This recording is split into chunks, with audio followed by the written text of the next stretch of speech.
Let me tell you a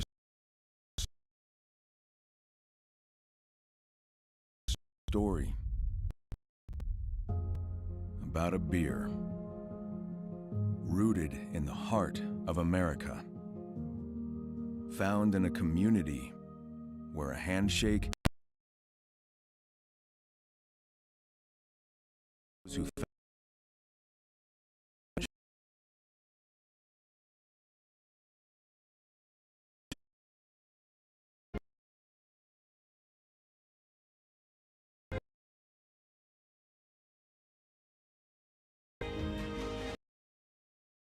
remember.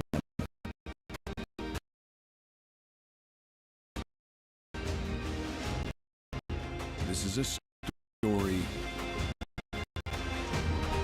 bigger than beer. This is the story of the American spirit.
Full Sun.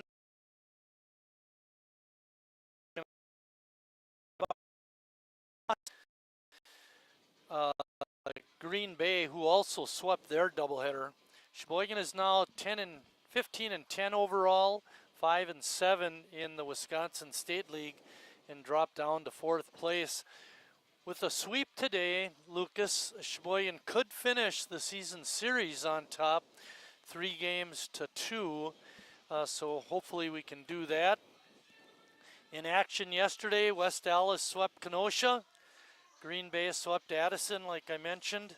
And Lombard, of course, sweeping Sheboygan in Sheboygan. Lucas, why don't you go through the lineup for the Orioles?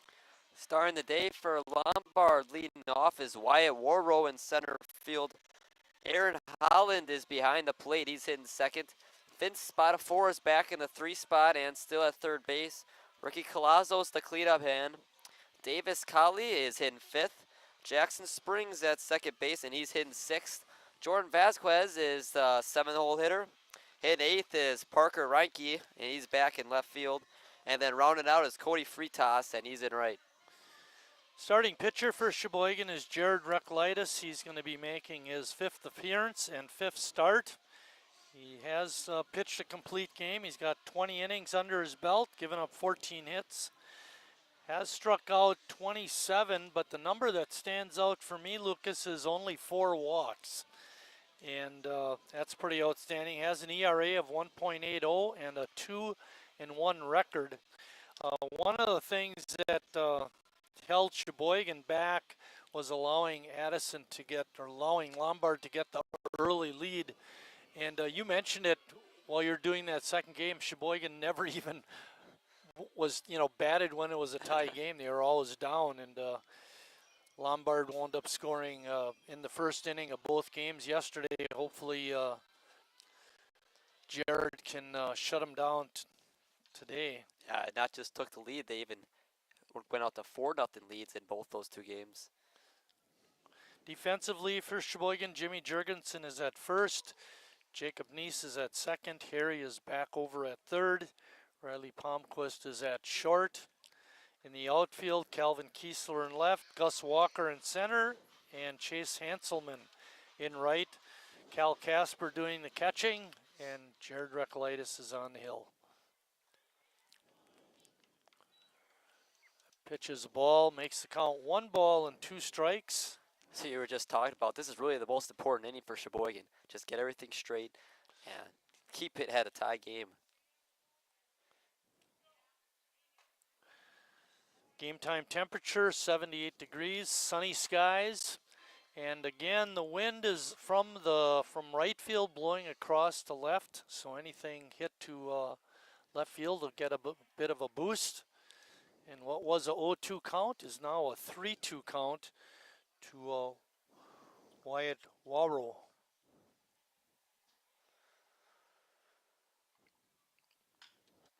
Soft liner, little 1 hopper, 2 hopper. Neese gets it over to Jimmy in time. That's going to bring up the number 2 hitter, Aaron Holland, the catcher. We saw Holland a little bit yesterday. Yeah, he caught the first game. 1 for 3 with a walk.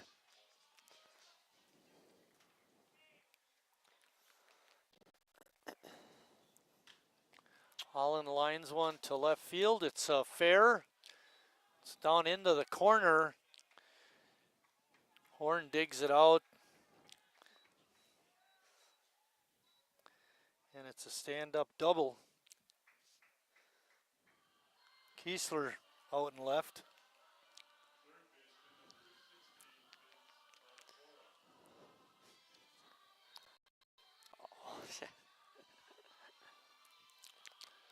Round the outfield for Sheboygan. Kiesler's in left, Walker in center. Chase in right. And that ball hits Spadafora.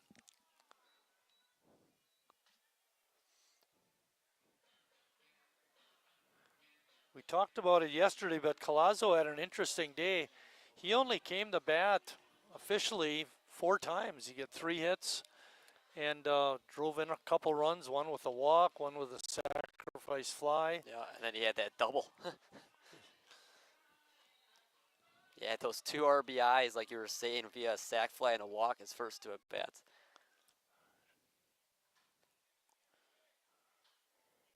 Again, the Orioles threatening. Colosso swinging at that first pitch, fouls it back. The A's have now played, 14 plus innings against this Lombard team this weekend, and they've had 2 runners on in over half of them. I don't believe we had a 3 up and 3 down yesterday in any of the innings. Brad was close with the double play, but he still gave up the That's hit. right. He faced the minimum, but allowed a runner on base.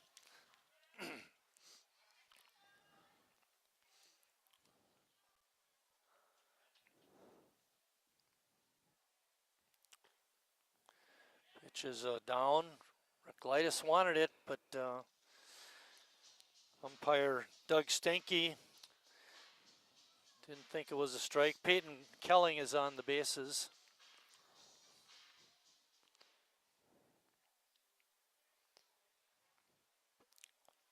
1-2 pitch. Swing and a miss. That brings up Davis Colley. Big strikeout from Jared on that at bat. Worked him with the fastball first couple pitches. They got him with the breaking ball. We talked about Collazo and his success yesterday. Got to hold those big hitters down today if you want to have a chance to win.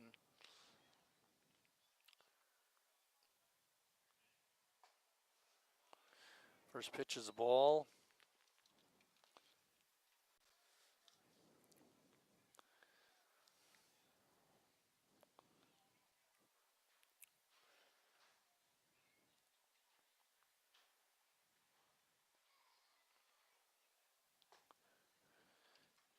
Pitch is a strike.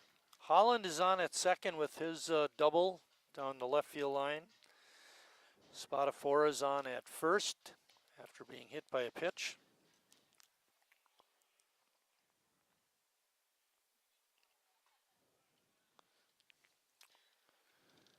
Yesterday's game, Lombard won 7-2 and 5-0.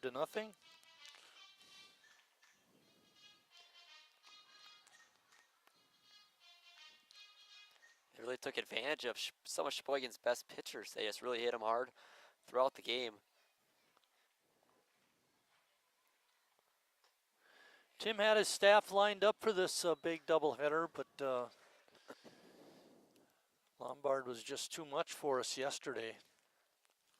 And the offense that had been so good recently wasn't able to back up the starters. Yeah, exactly. Only 2 runs in the 2 games. That pitch is down low. First walk given up. And that brings up Jackson Spring. The thing that's made Lombard so good in this 2-game set now into the 3rd game is they've hit really well with runners in scoring position. They haven't left a whole ton of guys on, and they've really cashed in.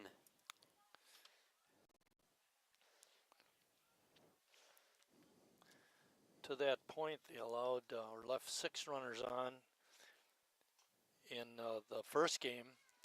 They did allow 10 runners on in the second game, but they were putting runners on left and right. 21 hits too. I mean, we can't. It's hard to be successful when you're allowing that many hits. A similar situation with Brad in game 2 yesterday, where he gave base load, got the next 2, and then base hit and a couple walks. Really let that inning get out of hand.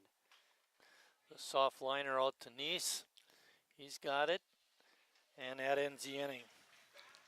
After a half inning of play, no score.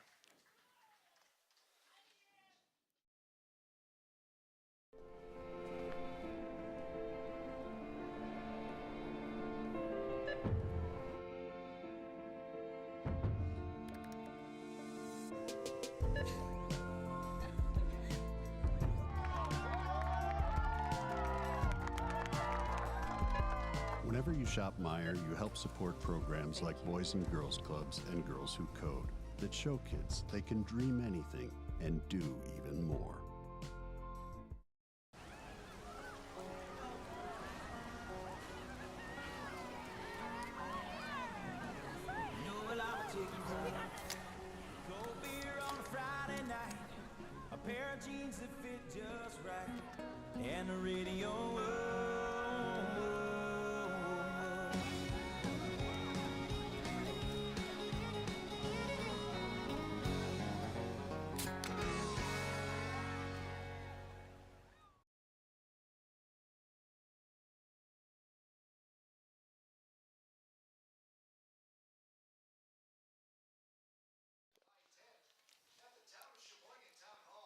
I'll go through our lineup, you go through their defense. All right, the Oriole lineup. Wyatt Warrow, the center fielder, A's offense. Gus Walker batting leadoff and playing center field. Calvin Kiesler in left field batting second. Harry Stelt at third base today batting third. Connor Lash is the DH. Jacob Neese at second base batting fifth. Chase Hanselman in right. Jimmy Jurgensen at first, batting seventh. Riley Palmquist is the shortstop, batting eighth. And Cal Casper hitting ninth and catching. Why don't you go through that defense of the Orioles? In the outfield from left to right, it's Reinke, Warrow, and then it's Fritas. And then around the horn in the infield, it's Spadafora, Vasquez, Spring, and Kali at first. Behind the plate, as we mentioned earlier, is Aaron Holland, and then on the mound, it's David Cox. Cox comes in with a 6 ERA, and he's pitched just a couple innings, but 10 strikeouts to no walks so far. That's probably the most surprising stat. Based on that first pitch, he's got pretty good velocity. Very small sample size, like Lucas said, so you can't make much from that. Except for the 10 strikeouts.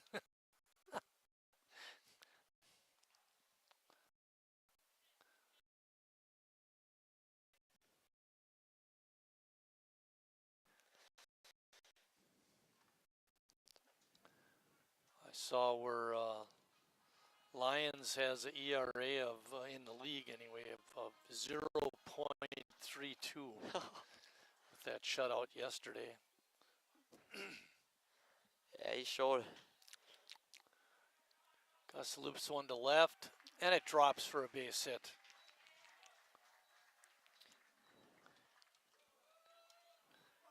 Yeah, Lions really showed how good he truly is. Complete game shutouts, 10 strikeouts. Kiesler up next. Calvin hitting 356. This is an interesting matchup. Gus likes to steal bases, but Lombard has got a very good defense, and Holland has a strong arm back behind the plate.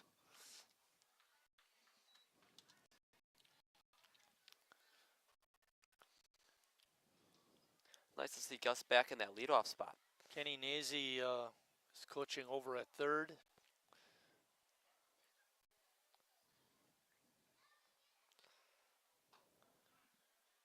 Pitch is in there for a strike. Evens count at 1-1.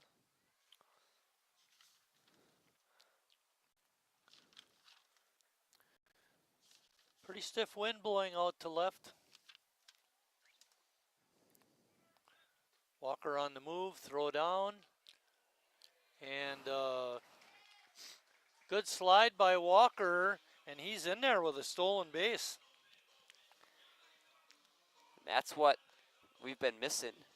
It's like we haven't seen Gus Walker play as much, but when he plays, he's so valuable because he could do stuff like that, even on great What made catchers. it tough for Gus, too, is he wasn't getting on base to steal bases. Yeah.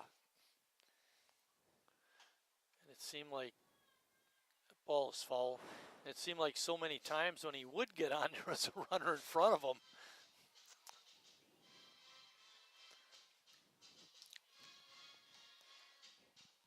He's been swinging the bat a lot better though from when the start of the year to recently. There was a game he came into late, and he got an at bat, and he hit the ball very hard to right. It almost looked like it might go out. It was caught on the warning track, and I think that, and then a couple of other at bats where he did get some hits, has really helped him. And Kiesler hit by a pitch. Seen a lot of hit batters the last couple of days. Jared even hit one in the first inning, which is pretty rare in itself. Right. Harry Stelt up.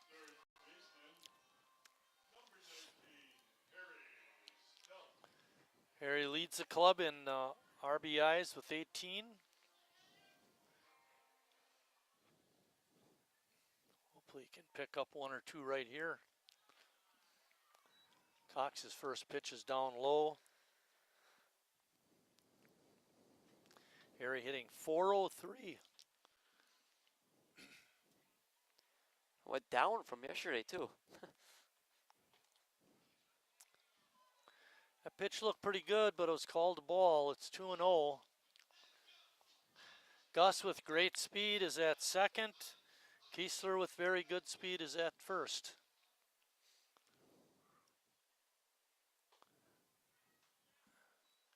Ball right down New Jersey Avenue for a strike. With Vasquez kind of keeping Gus close, there's a big gap in that 6-hole.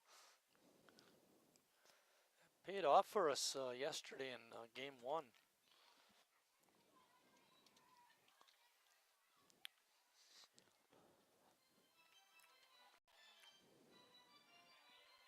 Harry's been really good in these spots, like you're saying, leads the team in RBIs. Count is even at 2-2. Nobody out.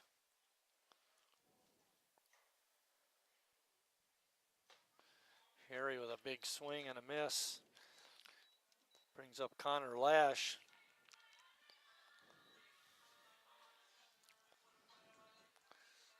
Lash having a nice season.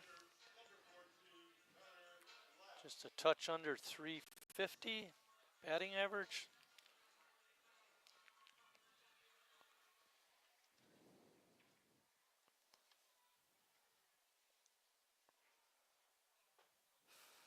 Connor had a tough day yesterday, going 1 for 7.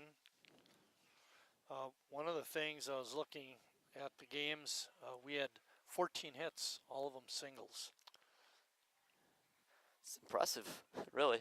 But, you know, it's not like they weren't hitting the ball. I mean, game 2, Lions kind of shut them down mostly. But game 1, they had 10 hits. Yep, right, yep. Lombard pitching allowed only 2 runs yesterday, 4 walks while recording 17 strikeouts. Bouncing ball to third. Tag. Throw. In time. 5-3 double play. Tough break for Sheboygan. And after 1 complete, still no score.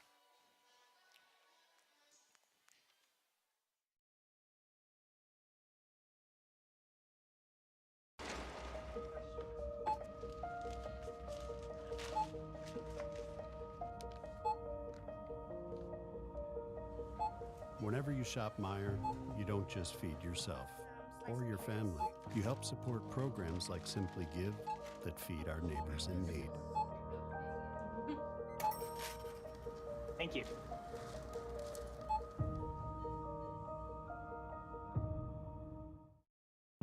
I grew up working in my family's supper clubs. This is where it started with us as far as the fish that we serve at Culver's today. We source the finest cod and batter each fillet by hand and always cook it to order. That beautiful golden brown color and flaky on the inside. The fish fry is a Midwest tradition. It's about families coming together. I love bringing this tradition to guests everywhere. Mom and Dad would be proud. Welcome to Delicious. Wingism number 1, the Flavor Saver.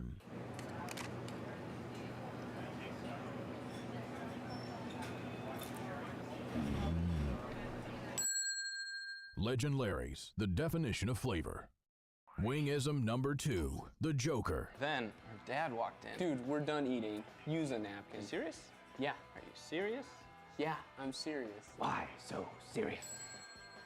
Legend Larry's, the definition of flavor.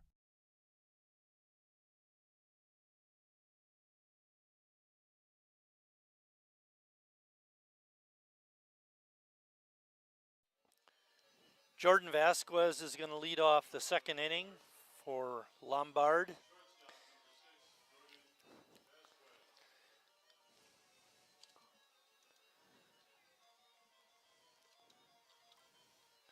Vasquez started the first game yesterday at shortstop and went 2 for 4. He's a very fine defender too.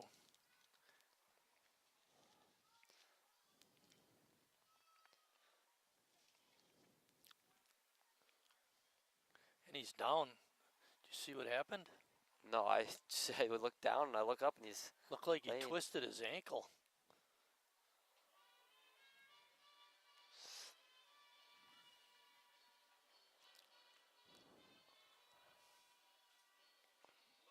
Looks like he's gonna stay in. The only thing we hate more than injuries on the field, injuries in the press box. Yeah. Those are the worst.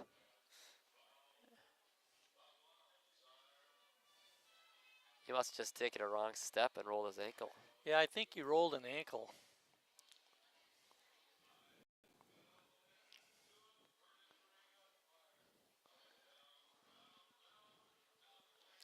All right, the count is no balls and 1 strike.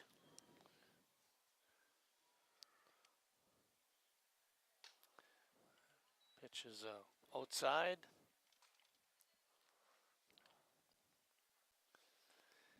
Seems like a lot of the games at rec starts, Casper has been behind the plate. Ball hit down the right field line, but just foul. Yeah, a lot of pitchers. Sometimes you see in the MLB, the backup catcher normally starts for the ace. They like them calling the games more. Some doesn't. Whatever their preference is, I'm sure the team's okay with it.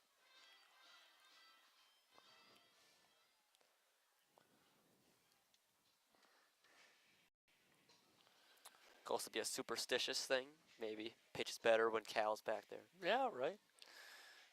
2 of our catchers are in the lineup today. Lash is a DH, and Casper, of course, doing the catching.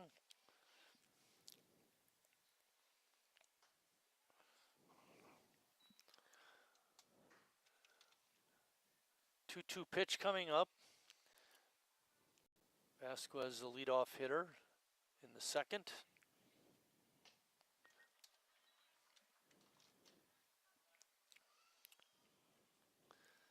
This is our only home Sunday of the season. Slow roller out to Neese, and he misplays it. It's going to be an E4. I mean, that infield's not making it easy on any of these infielders, especially when you let it bounce that many times. Yeah, that too. It makes it even more important to get in front of the ball, so hopefully you can knock it down. Yeah. Much like you were saying earlier with the only Sunday doubleheader. It feels like we always had like 4 or 5 I at know, least. it's like we were gone a lot on a Sunday last year. Reinke up, had the play of the game in the first game, throwing, I think it was... Hanselman. Kiesler hit it to him, and Hanselman was the one thrown out at the plate. Yeah, Hanselman was out. Yep, that was in the 4th inning of the first game.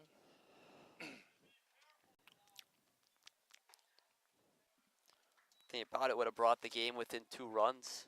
In that 4th inning, could have made a huge difference in the overall. Oh, for sure. For sure. For that Lombard got the 2-run homer and wraps. Big swing and a miss. And Reinke is down. Second strikeout for Rec.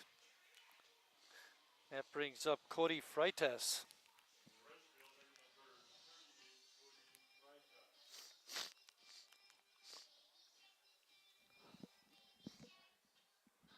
Freitas hit that 2-run homer yesterday.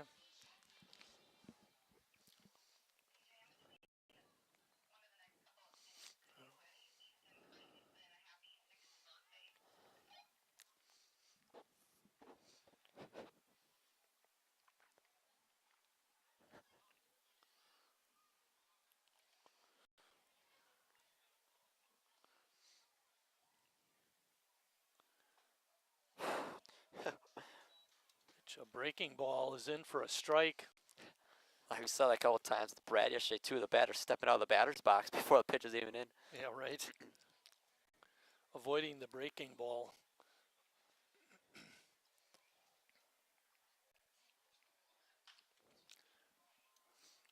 That time Vukovic able to get out of the way. Remember yesterday, one of his players hit a line drive that caught him on the hand. Wonder if he's got a little bruise on there. Couldn't get out of the way in time. Freitas in game 1 batted in the 8th spot yesterday and hit that 2-run homer, and that was after the number 9 hitter, Parker Reinke, had hit a home run. Yeah, it's kind of weird. 8th and 9th hitters were like a reverse order. The bottom of the order was doing all the damage, and they just switched spots today. Reinke's hitting 8th, and Freitas is hitting 9th. Another strikeout for Rec. That brings up the leadoff hitter, Wyatt Warrow, who grounded to Jacob to lead off the ball game.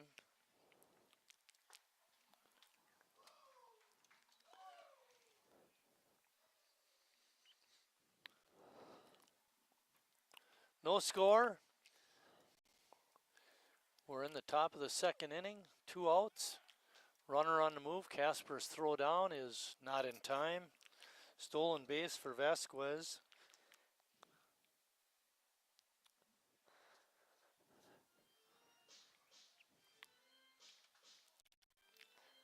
Vasquez got a really good jump on that one. Really no chance for Casper to make a play on it.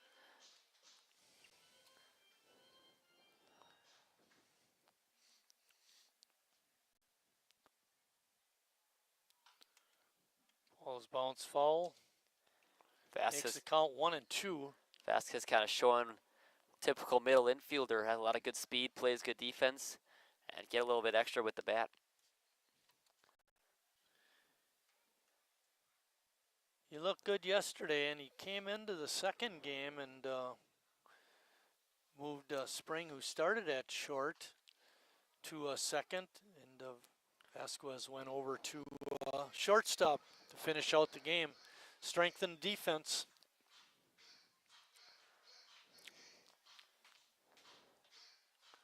He made a nice play over there too at short. 1-2 is the count.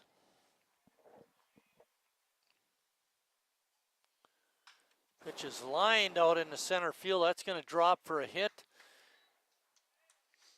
And a run will score. Stolen base played huge. Then Waro was clutch with the 2-out RBI single.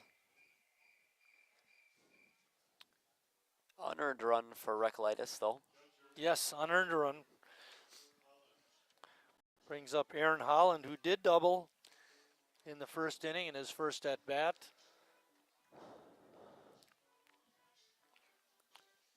See if manager Vukovic elects to try and steal second again. Rec realizes the situation, trying to keep him close.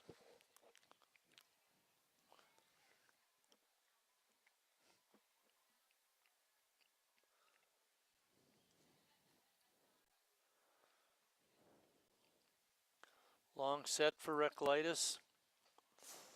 Pitch is up and in.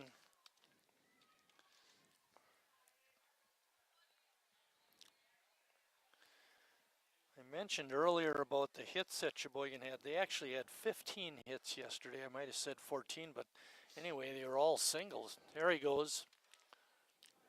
Good throw down, but not in time. Couple of 2-out stolen bases. The first stolen base resulted in a run being scored. Now they got Waro in scoring position and Holland up. Holland sitting with a 1-1 count.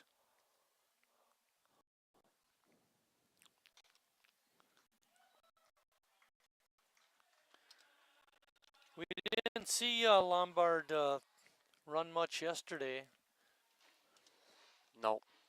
I remember, I think they may have had one stolen base, and that was in the second game.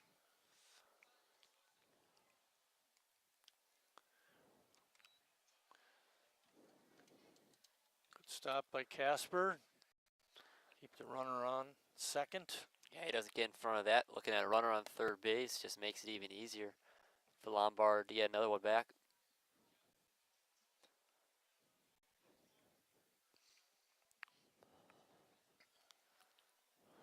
2-2 pitch is lined down the right field side, but foul. Holland proven to be a tough out. It seems like they're all tough outs. That too. Maybe some not as tough as others, but tough enough.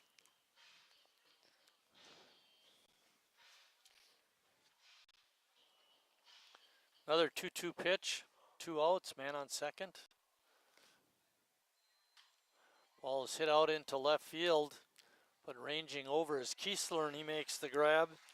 And that ends the second inning, but not before Lombard puts a run on the board.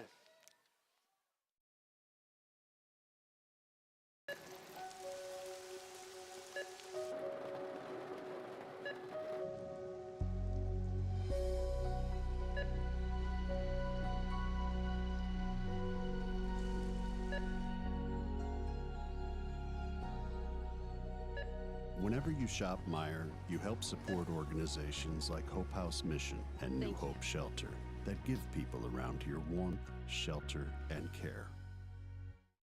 Me smells the great taste of Sheboygan. What does it take to stay in business for 75 years? It's not only featuring USDA choice beef. It's not caring about every single one of our 30 varieties of bratwurst. Nope. After being family owned for 3 generations, we've learned it's about you. At Miesfeld's Market, we give back to the community and our customers always come first. Since 1941, we've been feeding our neighbors, so come by and see what we've got today. Wingism number 3, the Peter Heater. Oh, so hot.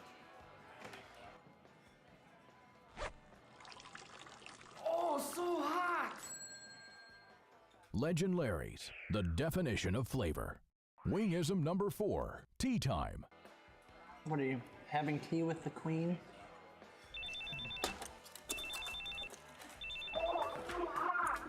Hello. Nice. Legend Larry's, the definition of flavor.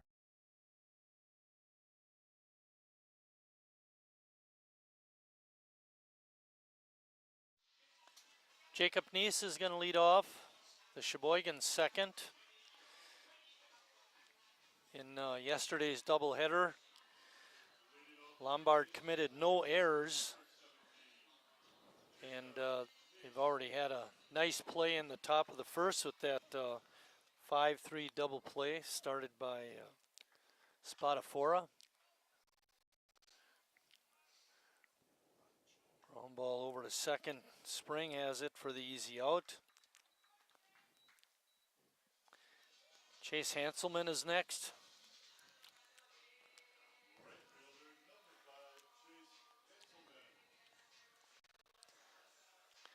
Hanselman playing out in right field with Walker in the lineup. Seen a lot of different guys play that right field position. Ames, Hanselman, Sims, Kiesler. Was out there. I think anytime you have Gus in the lineup, you want to put him in center field. Oh, definitely.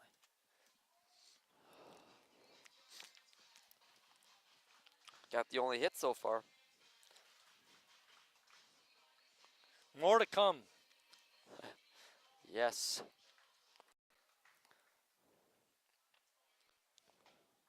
A big swing and a miss.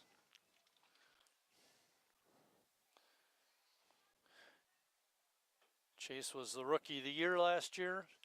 Got a couple other guys I want to mention that I don't think we have this year in terms of award winners from last season. Hanselman swung at a pitch that looked like it was up out of the zone. Hard to lay off the high hard one. That brings up Jimmy Jurgensen.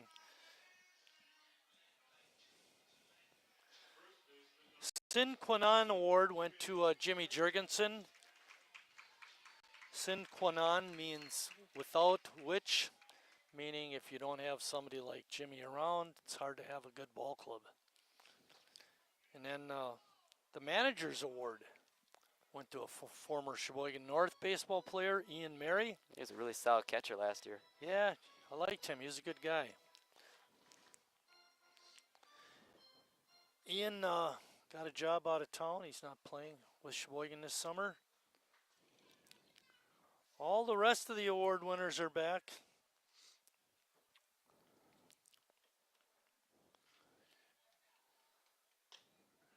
Jimmy takes that pitch for a ball, makes the count 1-2. There are 2 outs. We're in the bottom of the second. Lombard on top, 1-0. Scoring an unearned run in the top of the second.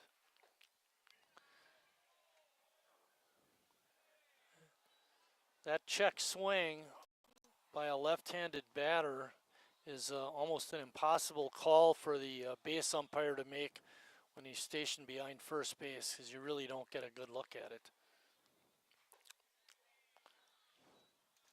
Jimmy with a good eye. 3-2 pitch coming up.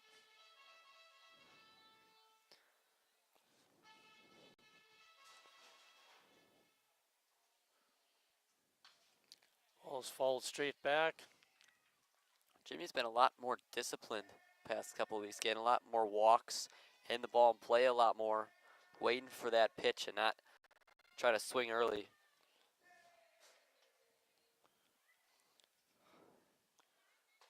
Swing and a miss, strike 3. That is the third strikeout for Cox, and that ends the Sheboygan second.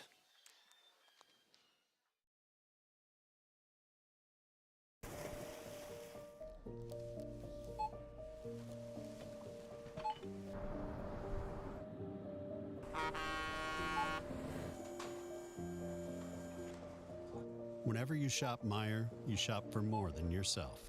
You help support sustainability in all our communities.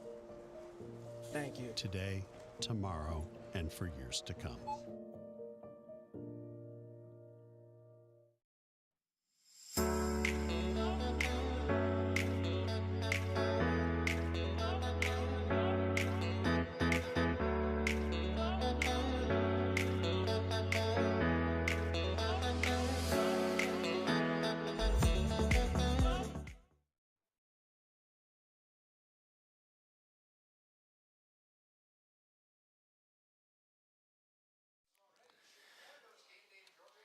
Jared Recollaitis warming up with his catcher Cal Casper. And Vince Spadafora will lead off the third inning for the Orioles. Lombard comes in with a 9-3 record out after their sweep yesterday. Still percentage points behind Green Bay. West Dallas has moved up into the third spot. Their record now is 8-7. Sheboygan drops down to fourth place. West Dallas looked like a team that was going to win the league at the start of the year, 6-2, and then they lost those 5 in a row, including that one to Sheboygan where Jimmy had the grand slam. Got the 2 back, and Sheboygan dropped the 2, so flip-flop. Took a doubleheader from Kenosha yesterday.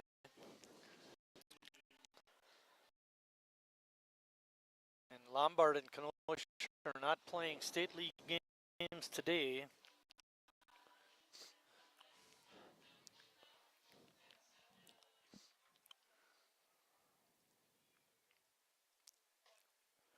CJ mentioned earlier that they moved up the start time in Green Bay for the doubleheader.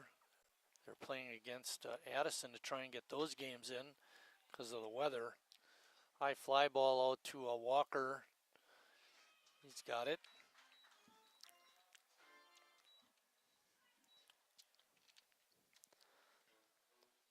So far, at least, Recollaitis has had a little bit more success with the Lombard lineup, mostly with runners in scoring position. He's given up a couple base runners, but hasn't let it get to him. Colazo was a strikeout victim his first time. He's DHing today.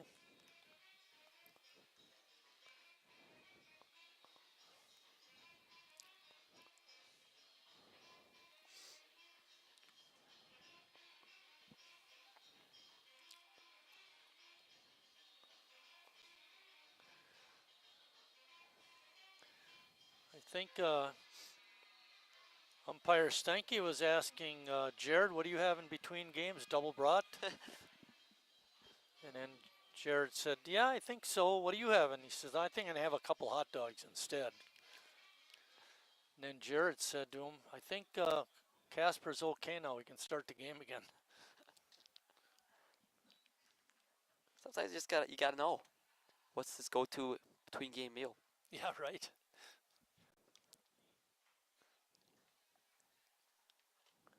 Ball in the dirt makes it 2 balls and 1 strike.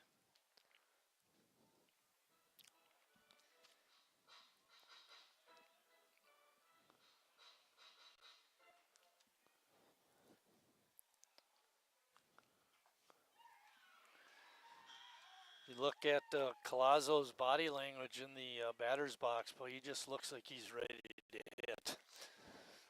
Ready to hit went a long way.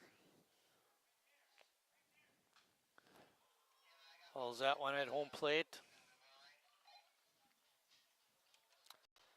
He's taking some heavy hacks, like you were saying. Yes, he doesn't get cheated. That's what. Collie waiting on deck.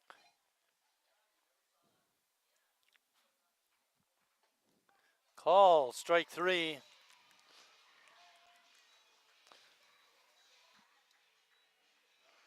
Strikeout number 4 on the ball game for Recollaitis, and that brings up Collie, who walked his first time.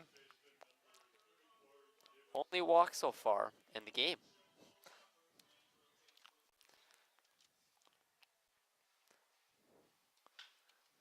Hard ground ball to second. Neese with a diving stop, gets up and makes a fine throw over to first. Making up for that error a couple innings last inning, but nice play there by Jacob. And we're headed to the bottom of the third.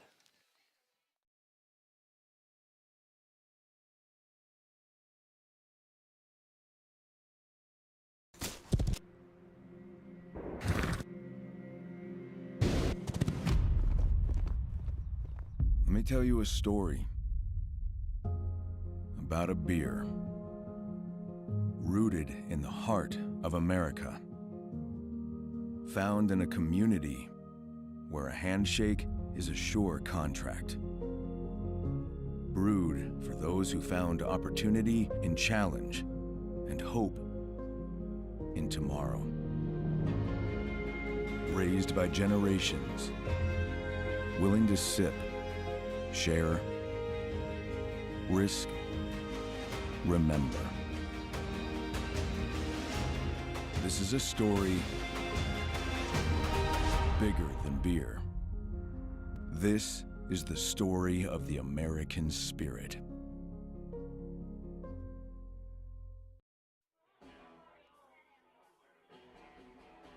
All right, guys, we got teriyaki, honey barbecue, and mild. Enjoy.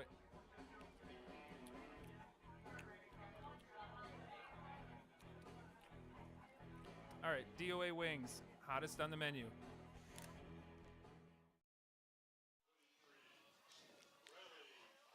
Riley Palmquist is going to lead off the Sheboygan third.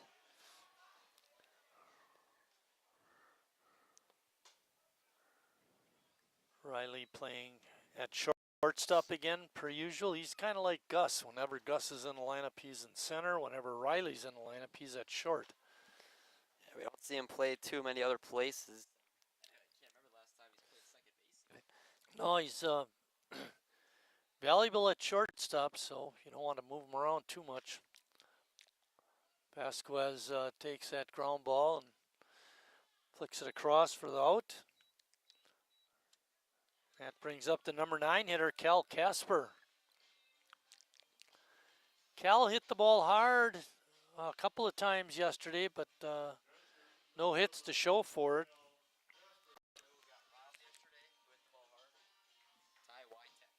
Yeah.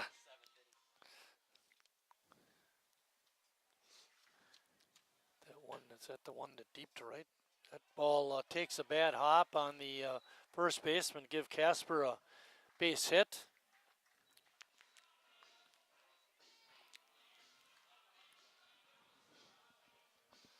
Well, Casper has good speed.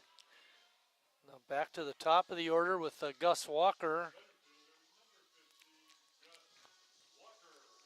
We were talking about last day. Now there'd only been one walk so far in the game. And that's kind of the way this game's going to go. Both pitchers don't walk very many, especially if Cox hasn't even walked a batter yet. Right. And hate to say it, but you certainly don't want that one unearned run to stand. Sheboygan's got to score some runs. I feel like that Chicago game with Schmidt's pitching, he had the 2 unearned runs. It was Sheboygan left a lot of men on. Isn't that the game where he pitched 8 shutout innings? No, that was Addison. Okay. Gus a little tardy on that swing. Evens the count at 1-1.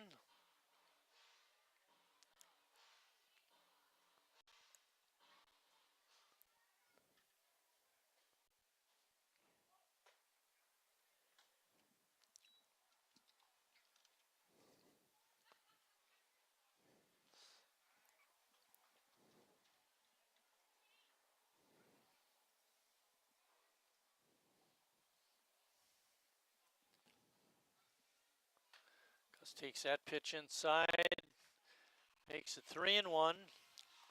Casper not taking a real big lead over at first.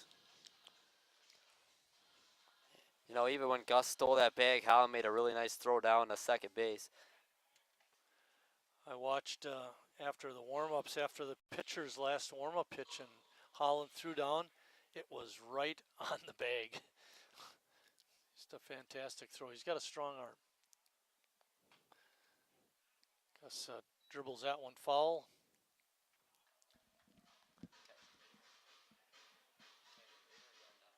Oh, nice. Is he a scout?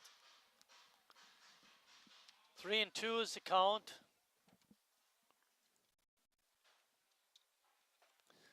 Gus takes that one outside for ball 4. And Sheboygan has runners at first and second again. They had that in the first inning, and Lash ended the inning when he hit into a 5-3 double play. Yeah, it was a double play. Tag at third, and then real nice play by Spadafora.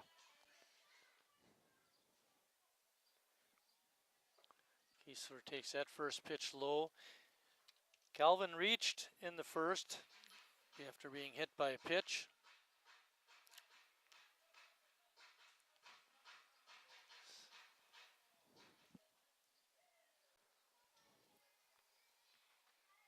Ball bounces in the dirt, and the runners are going to advance. Almost hit third base. Right. Up. I'm not. It sounded funny. It probably hit the dirt, but it didn't sound like it.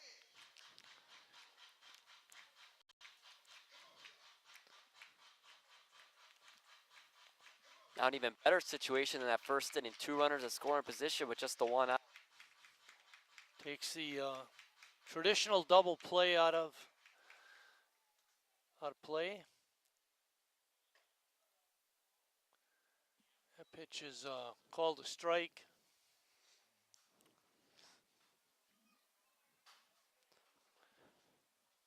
Count is 2-1. Casper's on at third. And over at second is Gus Walker.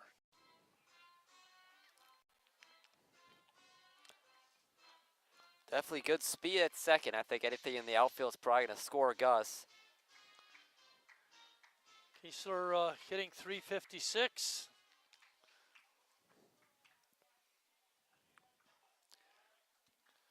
Cox's pitch is low.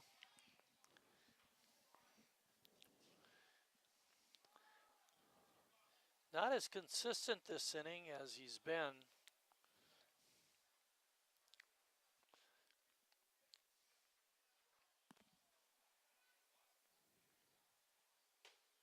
Pitch is outside for ball 4.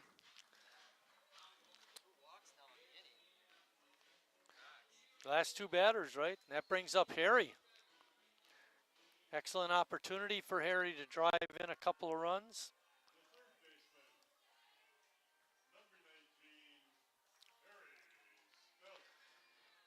Harry struck out his first trip up, but having seen Cox, hopefully that'll help him this at bat. Already, maybe he's got a better feel for him second time around. What we always like to do with Harry is to see what he does in that first pitch. Does he take it? He's got that confidence to take that swing. The one thing that always worries me when Harry's up, because he does generally hit the ball hard, but he doesn't run fast.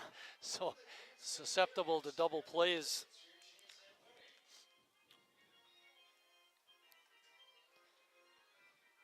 Little dribbler would be a big issue. Home the first double play type of thing, but it's not going to happen. Infield deep and straight away.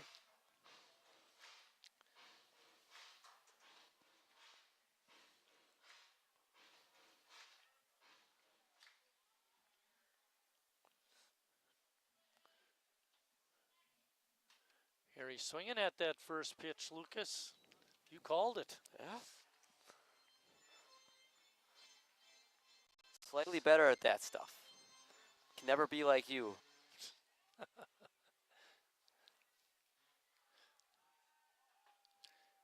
Harry takes that one a little bit low. Cox has been close on a number of pitches, but they've been out of the zone. His 2 walks have shown that. Control isn't there this inning. Harry takes that breaking pitch in for a strike. thing in these situations, you always preach just hit the ball and play, obviously, preferably not on the ground. If you get the ball in the air in the outfield, get that run in, less than 2 outs. All right, 1-2 pitch coming up. Harry hit by a pitch, and that forces in the tying run. That works too.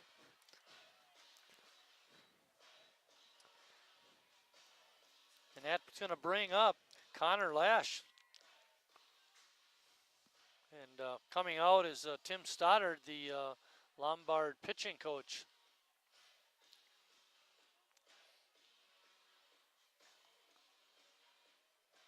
Team in the state league that have a manager and a pitching coach.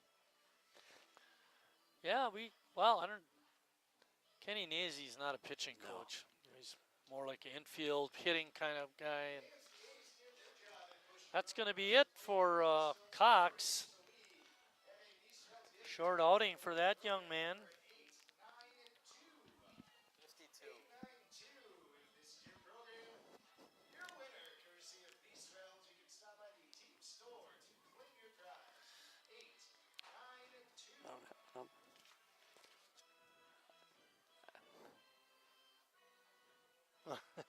We don't have a name on number 52. What do you got, Bill? Okay. So number 52 is in the game. We'll see if we can get a name on that young man.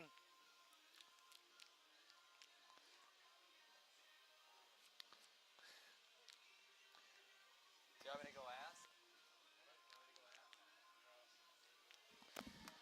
All right, Cox. David Cox goes 2 1/3 innings, gives up 2 hits, 2 walks. Did have 3 strikeouts. He's allowed 1 run so far. It was earned.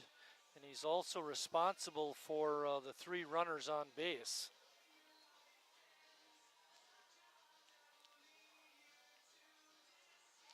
Lucas has gone down to the Lombard dugout to get us a name on number 52.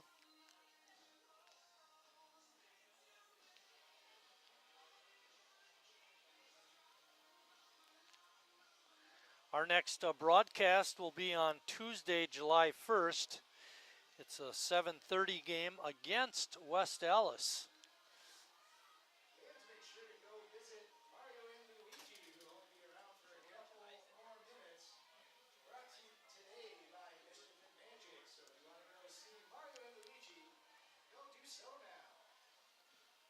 Lucas back up in the booth. What do you got for us? George Eisenhart is in.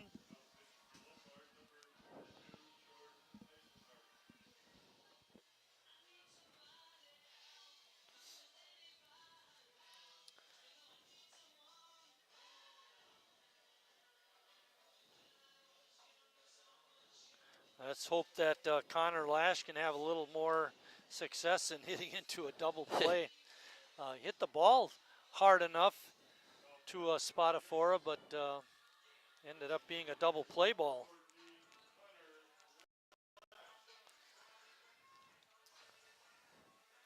I know how valuable he is, especially in that cleanup spot. Hits for a lot of power. 11 RBIs on the year.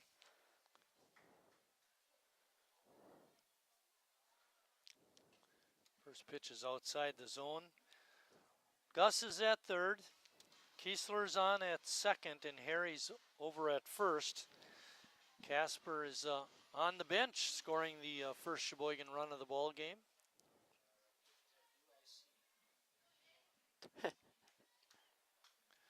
Well, good rip at that one by Connor, but fouled it straight back.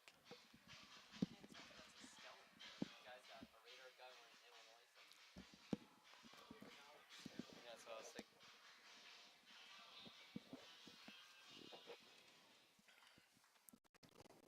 1-1 pitch coming up.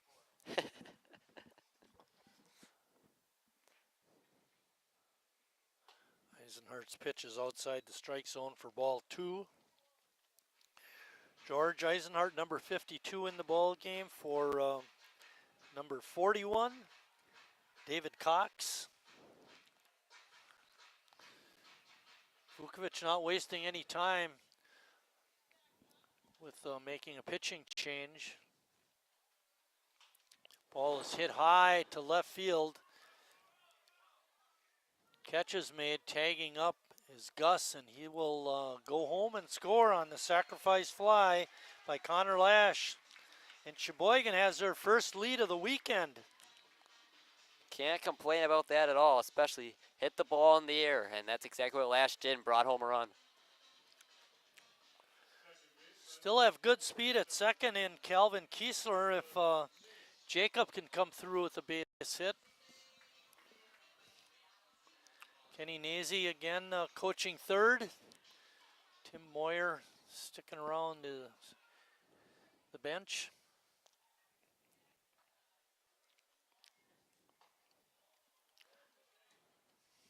First pitch is a ball. Tough situation to come into for Eisenhart. Bases loaded with the middle of the order up.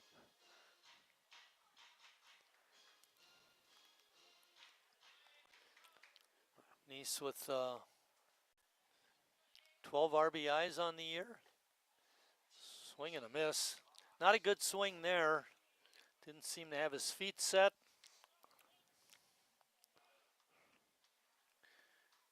Jacob has been scuffling a little bit with that batting average.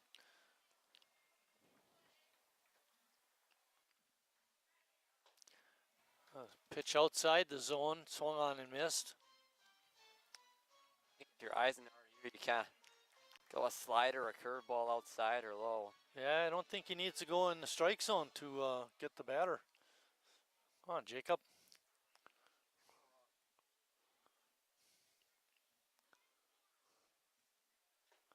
Swinging a foul tick right into the mitt. And that's out number 3. But Sheboygan comes up with a pair, and after 3 complete, they lead it 2-1. Estimated hold time is now less than 96 minutes.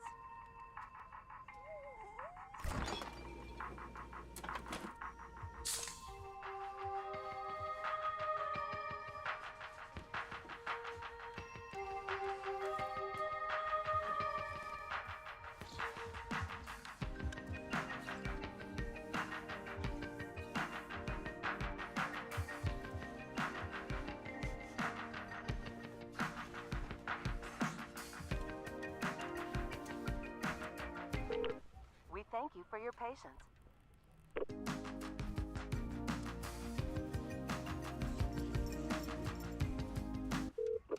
Sorry, are you still there? Yes.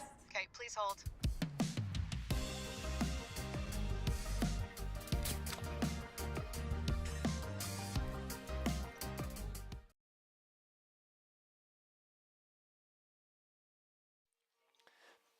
Getting ready to start the 4th inning. Reclitus finishing up his warm-up tosses, and for the first time on the weekend, Sheboygan has the lead.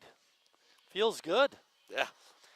Now they gotta keep that lead in hand. You know, they face it, you'd say the bottom of the order, but that's where all the damage has been done throughout this weekend. 6, 7, and 8 hitters.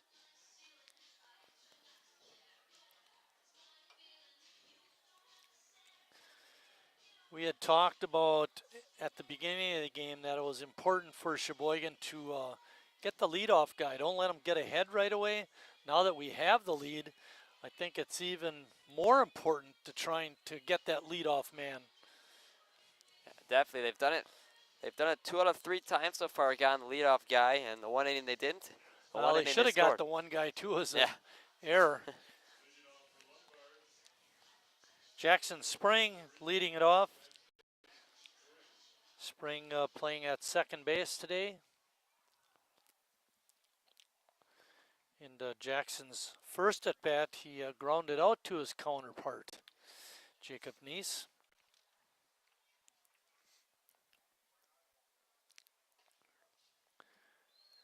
That pitch is a strike, evens the count at 1-1.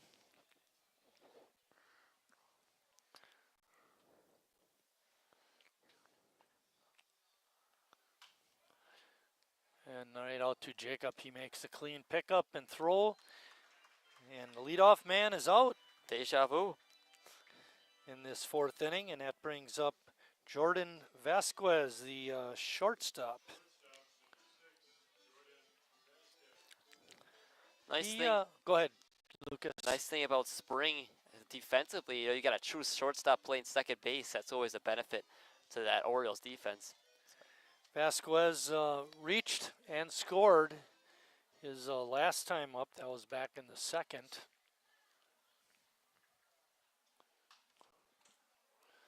Ball hit hard. I'm not sure if it went into the Oriole dugout, but you definitely don't want to get in the way of that ball. Always got to keep your eyes on the game. Pitch is just off the outside corner. 1 ball, 1 strike, 1 out. We're in the fourth. Another ground ball over to Jacob.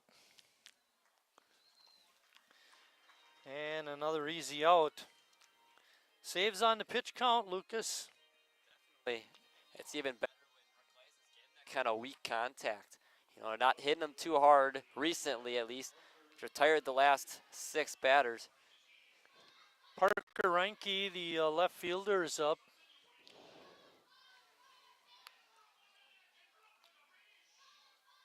The only really hard hit ball was that Holland double in the first.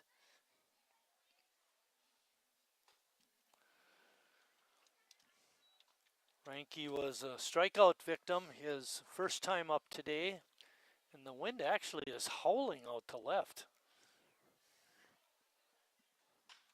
That ball is held deep to the gap.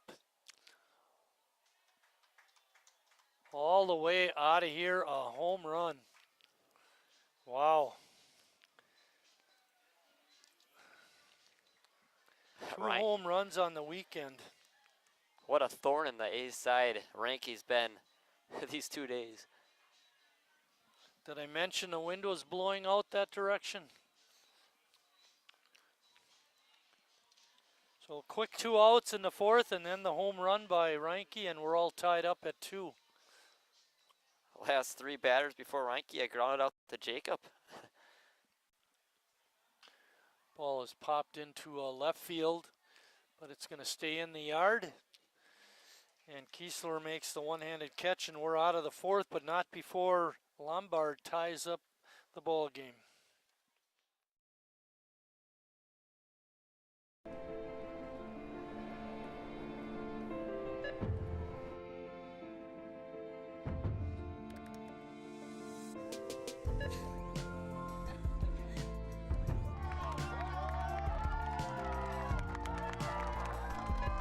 Whenever you shop Meijer, you help support programs like Boys and Girls Clubs and Girls Who Code that show kids they can dream anything and do even more.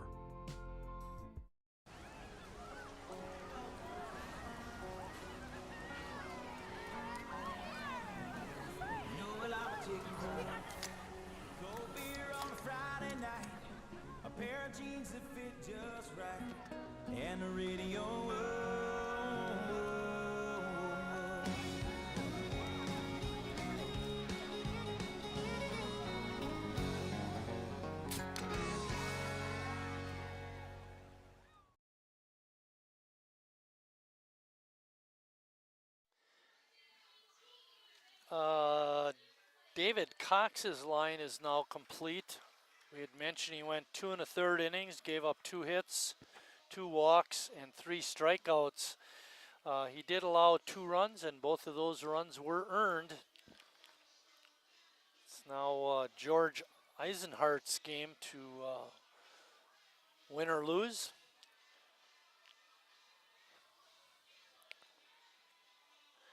Well, that one, 2 easy groundouts, and all of a sudden a home run. It just seems like it came out of nowhere.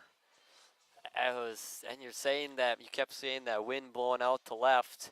Figured eventually someone's going to hit a ball into that wind and let the ball fly.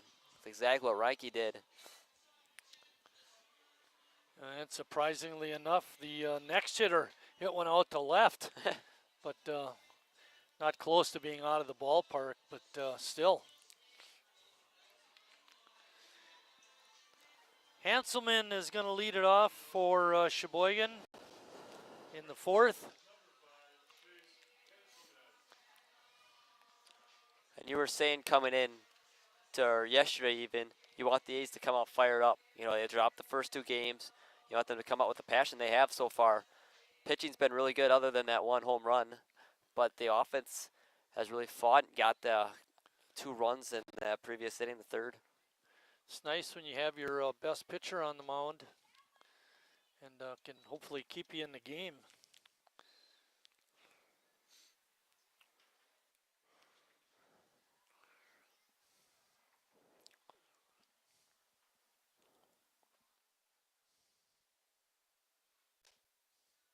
Big swing and a miss by Chase.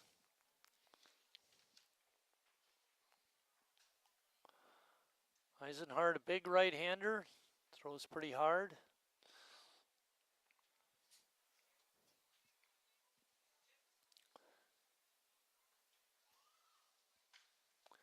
Slow roller to third, Spadafora racing in, and makes the throw across in time.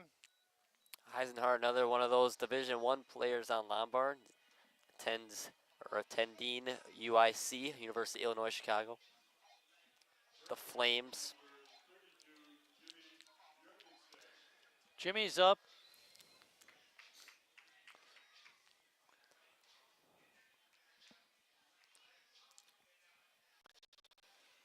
Jimmy was a strikeout victim his first time.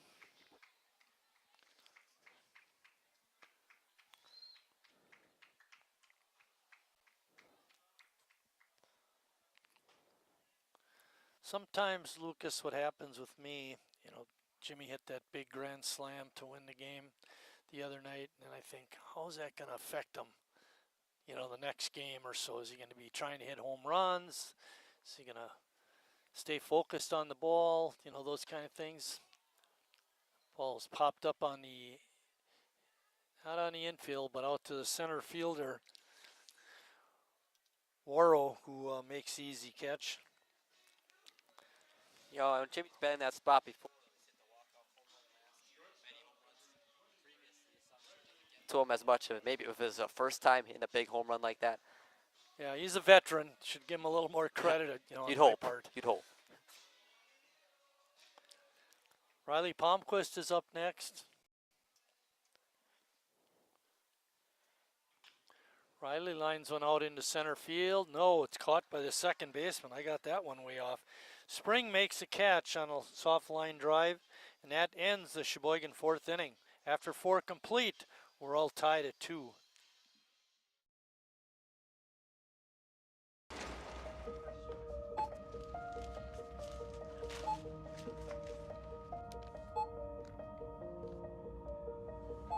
Whenever you shop Meijer, you don't just feed yourself or your family.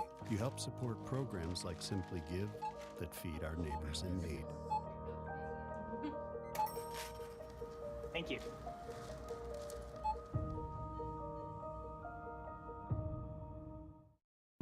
I grew up working in my family's supper clubs. This is where it started with us as far as the fish that we serve at Culver's today. We source the finest cod and batter each fillet by hand and always cook it to order. That beautiful golden brown color and flaky on the inside. The fish fry is a Midwest tradition. It's about families coming together.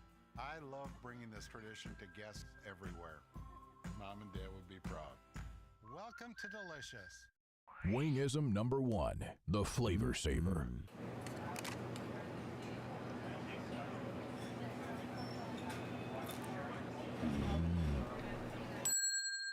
Legend Larry's, the definition of flavor. Wingism number 2, the Joker. Then her dad walked in. Dude, we're done eating. Use a napkin. Are you serious? Yeah. Are you serious? Yeah, I'm serious. Why so serious? Legend Larry's, the definition of flavor.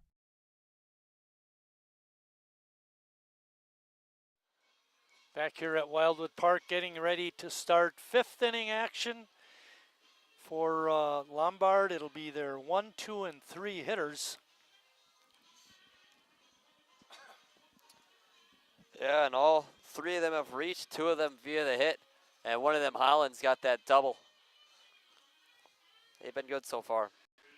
Waro is 1 for 2. He had an RBI single in the second, and then stole second base where he was stranded when the inning ended. Jared's first pitch is swung on and bounced out to Nice. He's been busy over there. I was about to say the same thing. It's the 4th ground out, 5th ground out, 6th. The ground out and that one other one that just got by him, but he almost hit to him 7 times. You know what though? Making 5 out of 6 isn't enough.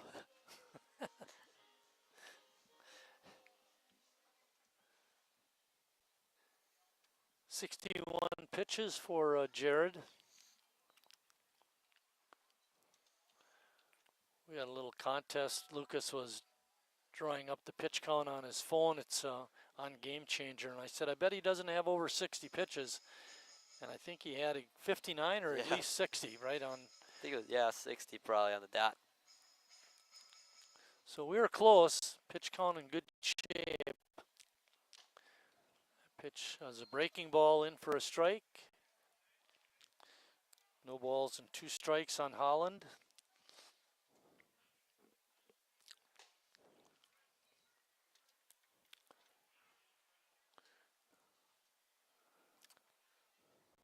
Jared looking real smooth out there. There's a call, strike 3. That's the 5th strikeout for Recolytis. He's been getting a lot of balls in play, not nearly as many strikeouts as you're used to seeing from him, but he's still getting outs. Vince Spadafora is up. Vince has played Gold Glove third base in this series. Yeah, he's made a lot of nice plays. I haven't seen him really miss one either. No, he's a good one.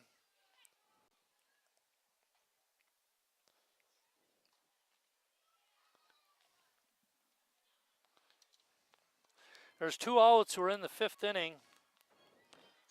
We don't want to talk about what happened with 2 outs in the last inning. This time the second out was a strikeout, not a ground out, Jake. That's true. Breaking ball is in there. 1 ball and 2 strikes is the count.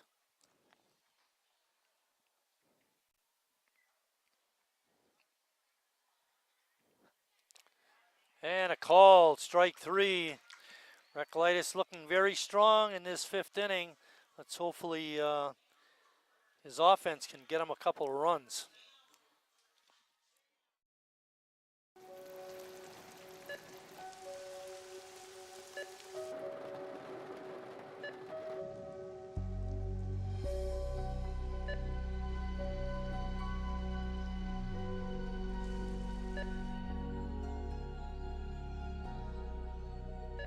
Whenever you shop Meijer, you help support organizations like Hope House Mission and New Hope Shelter that give people around here warmth, shelter, and care.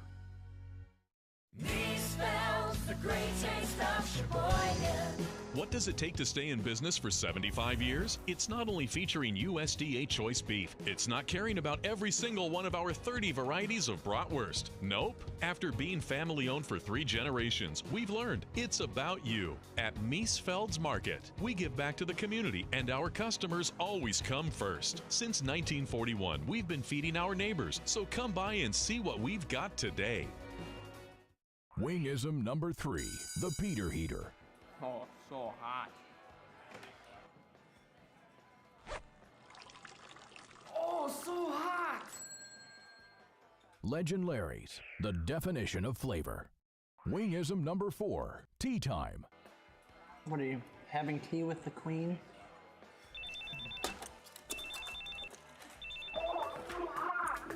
Hello. Nice. Legend Larry's, the definition of flavor.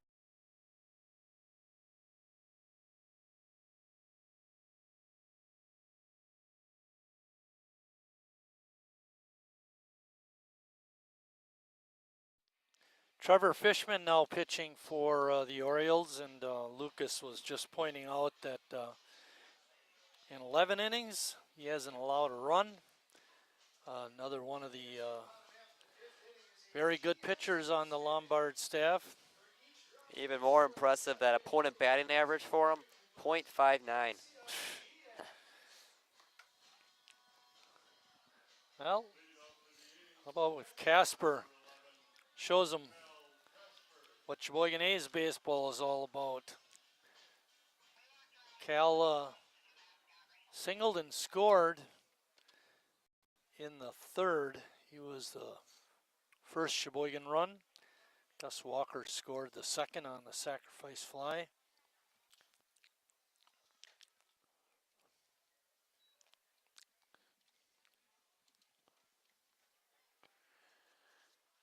Eisenhart went an inning and 2/3.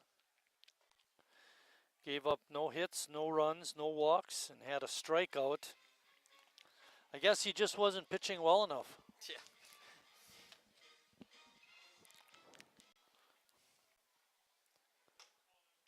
Pitch outside the zone. Count is 2-2.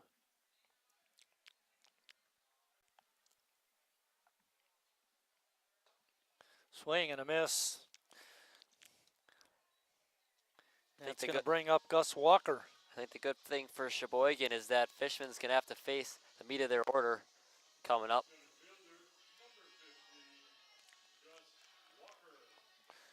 Walker's 1 for 1 in the game. He singled in the first and walked in the third and wound up scoring a run. Swinging at that first pitch, pops it up. Spadafora in short left makes the catch for the out. Here's up Calvin Kiesler, the left fielder. The guy that's reached base both times, Calvin Kiesler. Another guy that's reached base both times, hit by pitch and a walk.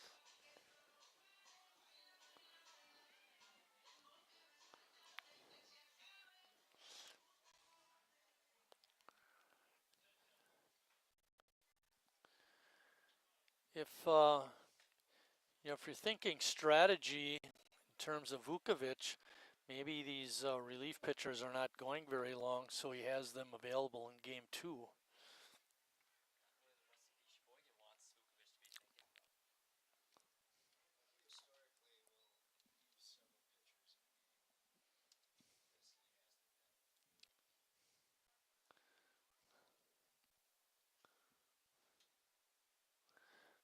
Is in for a strike. CJ saying that because of the depth of their pitching staff, he's able to run a lot of guys out there and is known for doing that.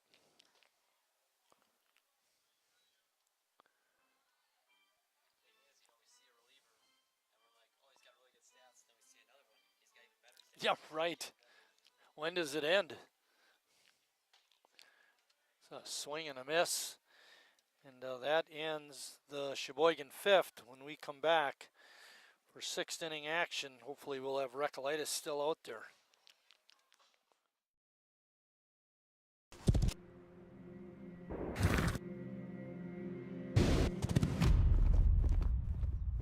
Let me tell you a story about a beer rooted in the heart of America. Found in a community where a handshake is a sure contract.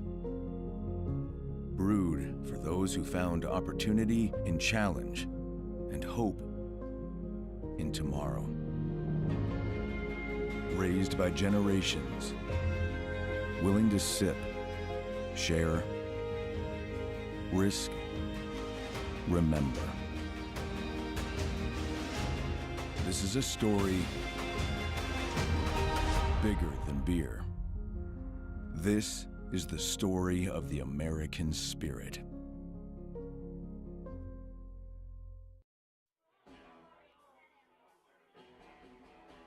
All right, guys, we got teriyaki, honey barbecue, and mild. Enjoy.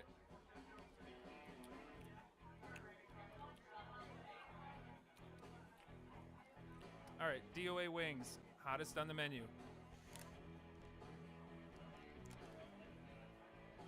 You got a problem?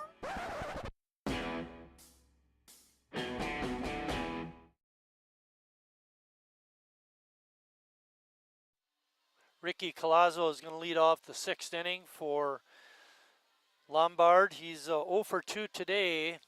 It's a couple of strikeouts, but he's the better hitter than that.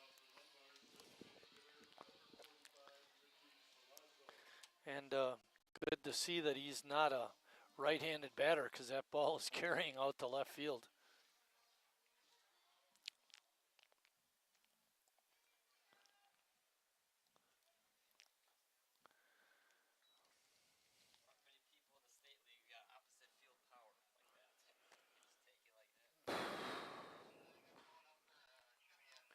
We're all tied up at 2.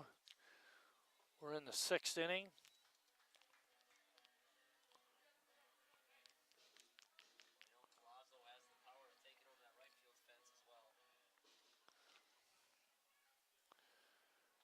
Reclitus delivers. Pitch on the outside corner for a strike. Makes count 1 and 2.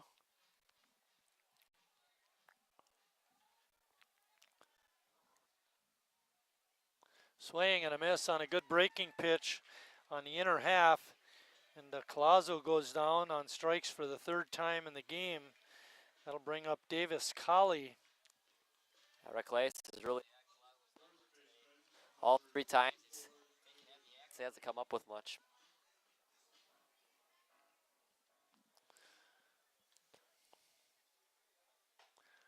Colley checks his swing on that high pitch. Takes ball 1.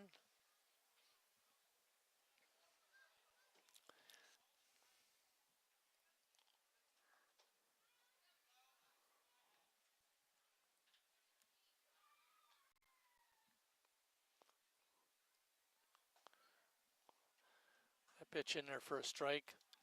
Sheboygan did appeal the first pitch on the check swing, but Peyton Kelling said no swing, so it was a ball. And oof, a lot of dust back there. So 2 and 1.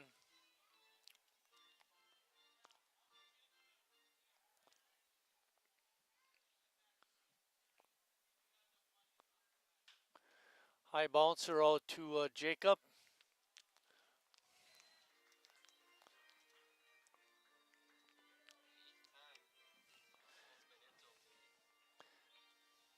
Well, are we calling that high hop grapes, or are we calling it a Sunday hop? I'll go Sunday hop. I know, it's a Sunday. If that happens on Tuesday, then we could call it grapes.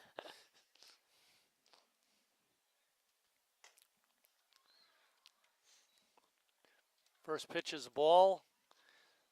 There's 2 outs. We're in the top of the 6th. Jackson sprang up. Jackson has been pretty consistent, grounded out to second base his first 2 trips.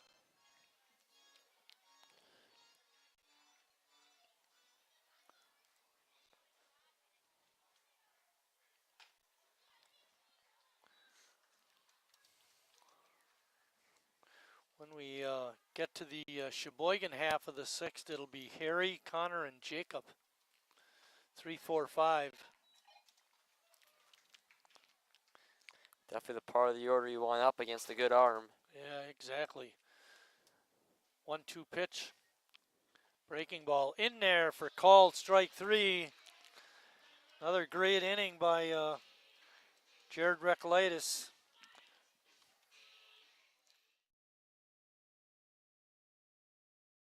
Estimated hold time is now less than 96 minutes.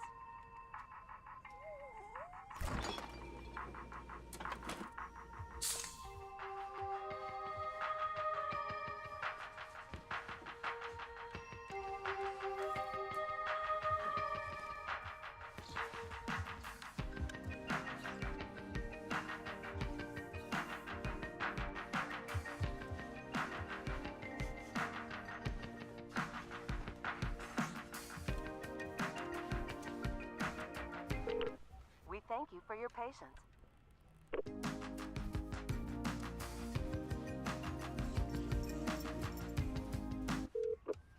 Sorry, are you still there? Yes. Okay, please hold.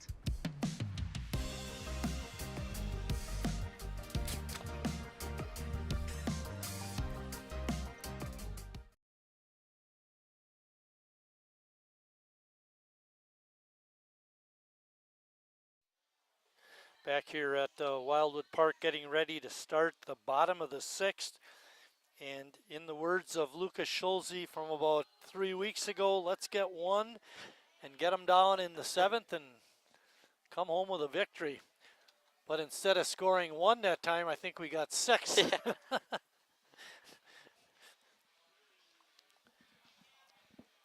This is exactly like I was saying last inning, right where you want to be in the lineup. You know, a guy hitting 400 and 340. Well, the thing with Harry is, you know, he's got good power. If he can get it up in the air with a little boost from the wind, he could get it out of here no problem. Hasn't hit a home run yet. And he hasn't hit a home run yet. He's way overdue. Harry led the ball club last year with 5. I believe he was tied with Sean Tillman, who's not with the club this year. It's too bad. Takes that first pitch for a strike.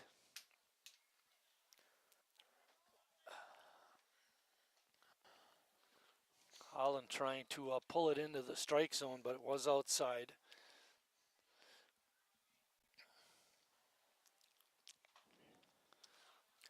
Harry with a good eye. It's about time this guy gives up a run.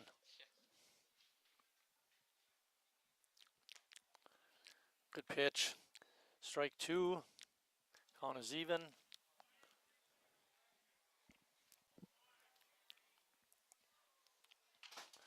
Here with the bouncer to short. Vasquez on the one-hand pickup. Throws across off the bag, but making the nice play was Collie, and he applied the tag on Harry for the out.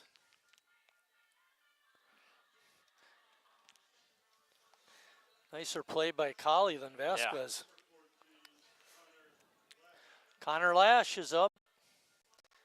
That third inning was that big inning, but other than that, the A's really have not had many people on base. Just a one single and a hit by pitch outside of that third.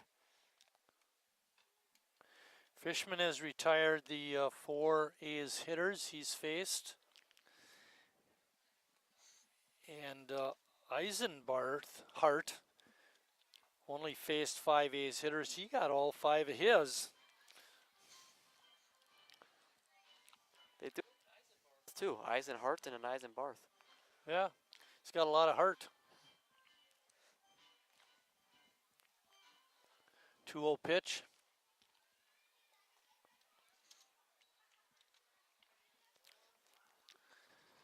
All right, I got a situation for you. Let's say we get Lash on. Do we get a pinch runner in for him? It'd be easier to pinch run for Lash as the DH. You don't have to worry about defensive sub. Now, let's see. All right, Connor does draw the walk. Jacob is up next. Looks like Tim's going to leave him out there.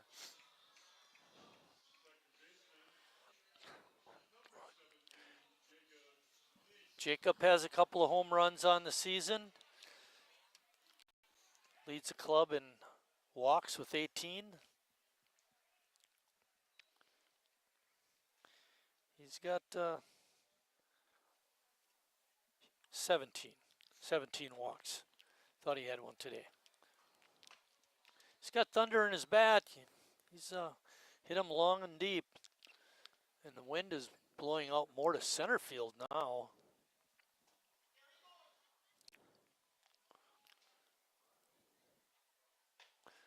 Good rip, but a miss.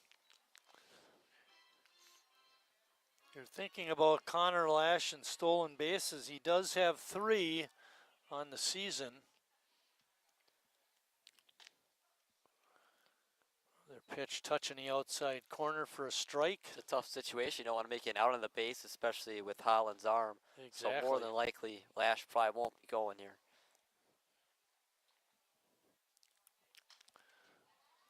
Jacob fighting that pitch off.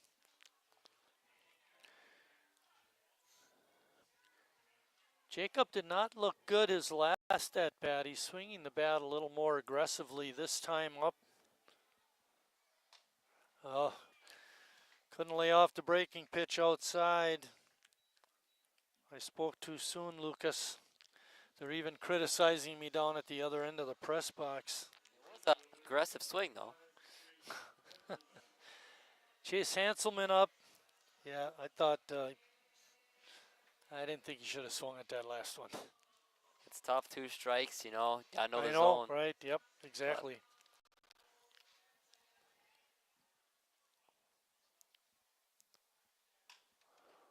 Ball is hit out towards right field. Chasing and making the diving catch was Freitas, and that ends the Sheboygan 6th. So we head to the 7th. The score is all tied at 2.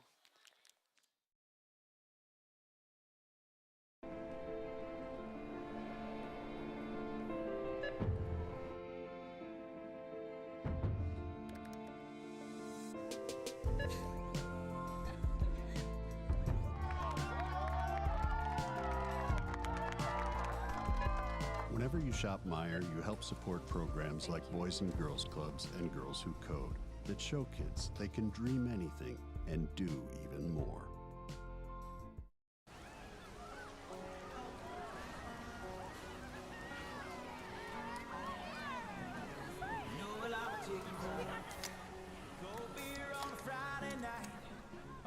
Jeans that fit just right, and the radio.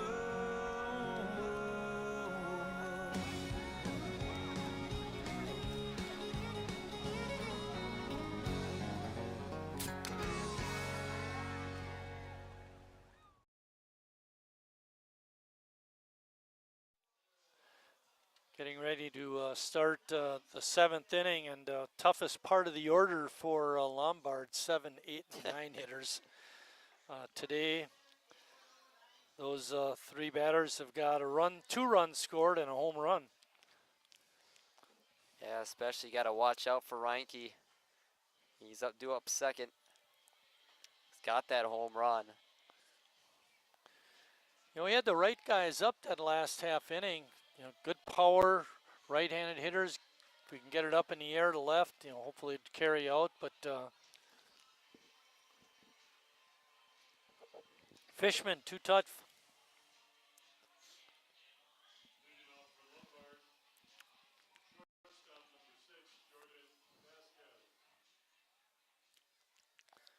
Vasquez, 0 for 2.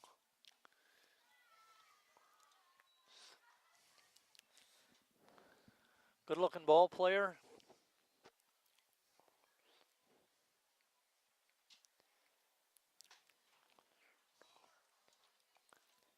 He's really relying on Jared Ricklaus to kind of carry them, get him to that bottom of the 7th inning with this game still tied. He's been up to the task too. He's pitched a dandy ball game. He's got 8 strikeouts. Only walked 1 batter.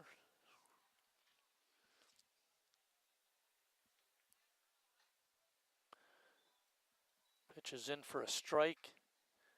Evens the count at 2-2.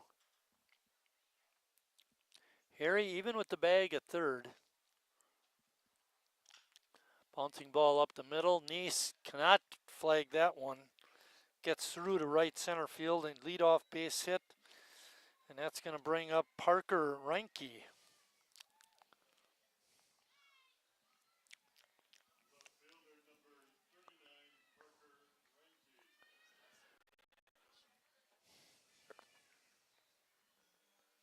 Jared did strike him out that first time out.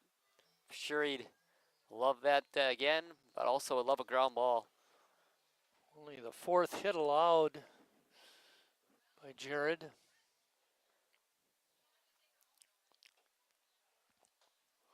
Palmquist shading up the middle.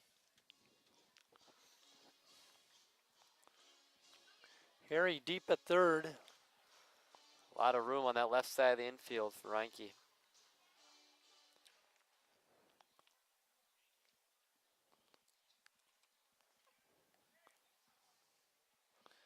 Throw over is not in time.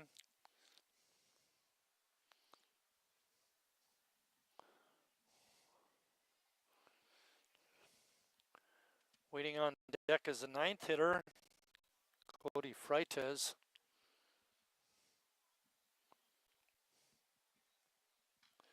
Ball is fouled straight back. Cody getting pretty close to that foul straight back area.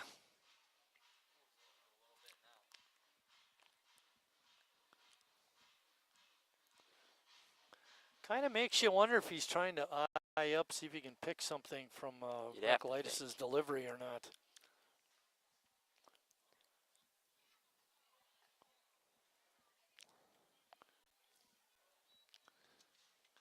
Rec thought he had a strike, but Doug Steinke didn't think so. Count is 2 balls and 1 strike.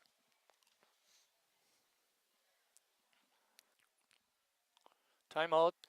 And now Steinke moving the on-deck batter back towards the dugout. Good play by him.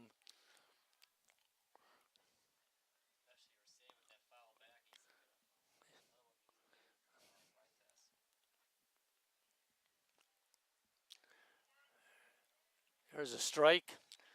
Not able to check the swing was Parker. And he's pleading his case, but I don't think he's going to win. He's going to be up there with 2 balls and 2 strikes. Recolytis trying to, asking what the count is. We know what it is up here.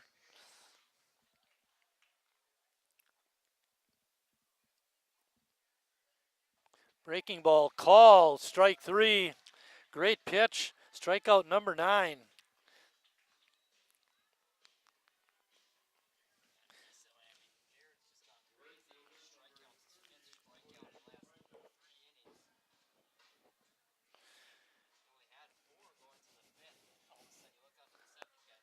Yeah.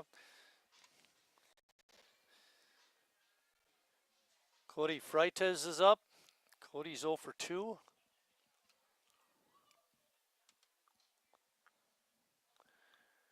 Jimmy holding the runner over at first. Jordan Vasquez.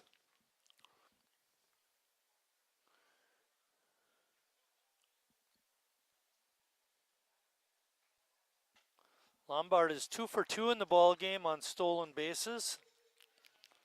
Vasquez has 1 of them. Both of them. Second.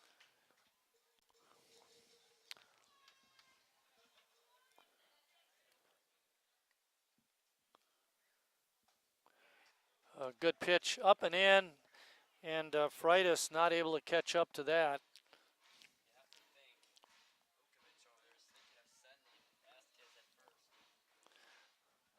I think he'll wait to see what this hitter does. Well, knocked down, but runner able to advance on the wild pitch. Tough break for Sheboygan.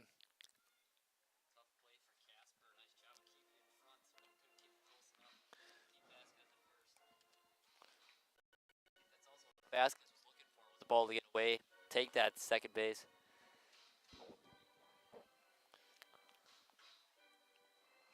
There's 1 out, man on second. We're tied up. We're in the 7th inning of a 7-inning game. Ball is fouled at home plate.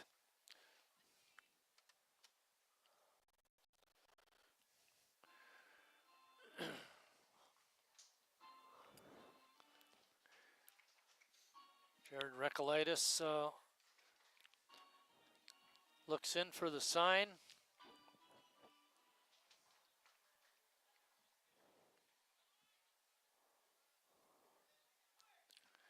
And that's a called strike 3. Make it a swinging strike because he didn't check his swing. Freitas is out, and there's 2 outs. And that takes us back to the top of the order with Wyatt Warrow.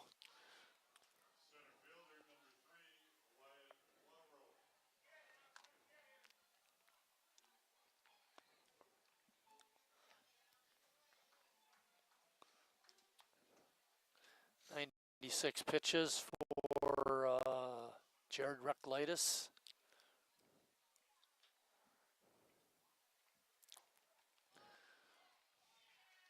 Slide piece is in for a strike.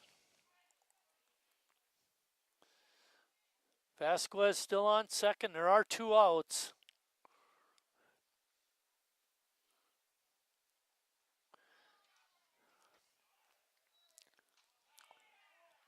And again, a wild pitch. The runner moves up. Good throw by Casper, but not in time. Walro had that base hit that brought Vasquez home in the second. Shh.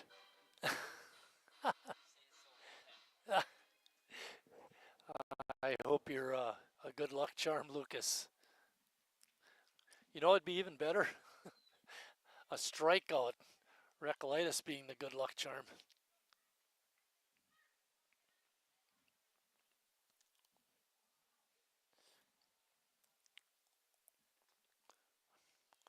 Ball is low and inside.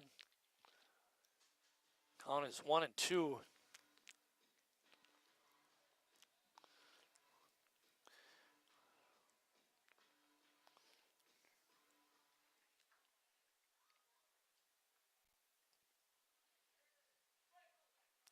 Another pitch low in the dirt. Good pitch, trying to get the hitter to swing at it, but Waro, good patience at the plate.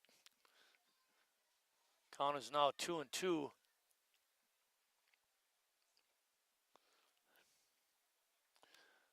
Lucas waiting to punch him out up here in the press box. Line drive foul. Lining that up, right?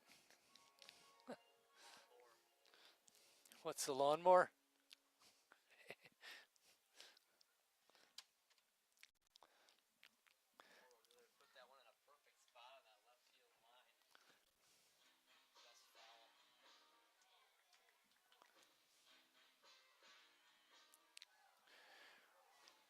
Vasquez is on third base. You reach base on a single and then advance to third on a couple of wild pitches.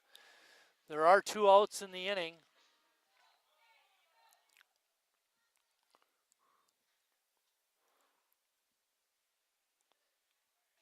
Curveball, and it's right in there for a call, strike 3.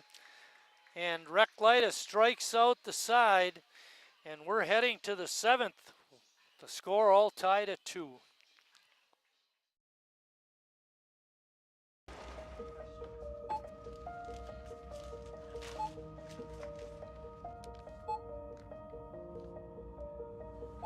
Whenever you shop Meijer, you don't just feed yourself or your family. You help support programs like Simply Give that feed our neighbors in need. Thank you.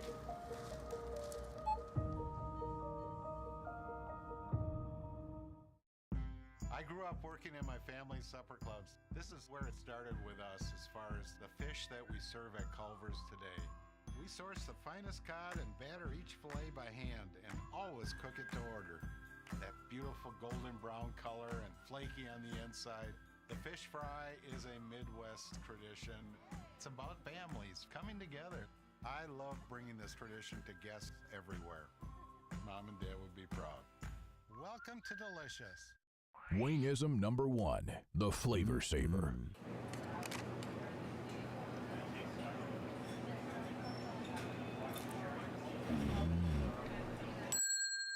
Legend Larry's, the definition of flavor. Wingism number 2, the Joker. Then her dad walked in. Dude, we're done eating. Use a napkin. Serious? Yeah. Are you serious? Yeah, I'm serious. Why so serious? Legend Larry's, the definition of flavor.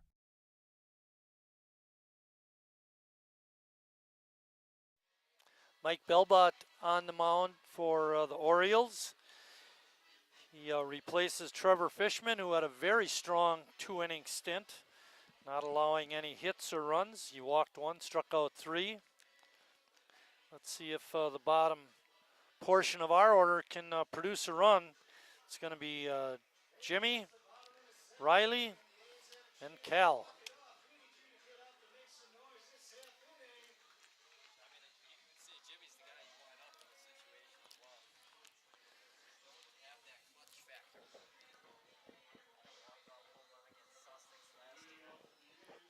It's also nice to see that Jimmy gets to face a right-hander.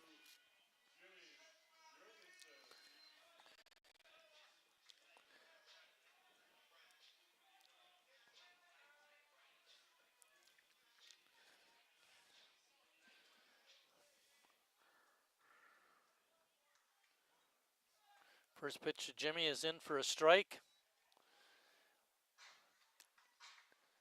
Right fielder's pretty deep. Center and left not as deep. All three of the outfielders are basically straight away. And the infield is deep at all four positions. Jimmy taps one out into left field, but a little too far. Easy play for Reinke, and that's one out. Riley Palmquist is next.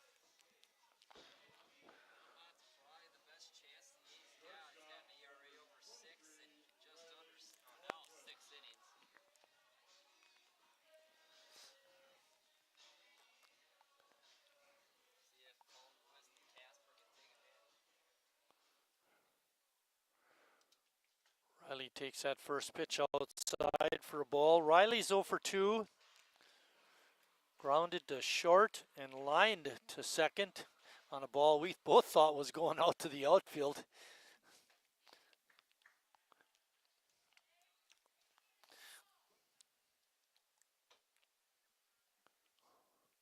One and one. Belbot's breaking pitch is right in there for a strike.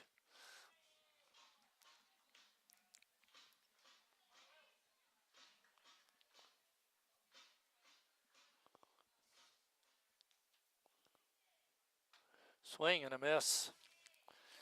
Good fastball. Riley not able to catch up with it.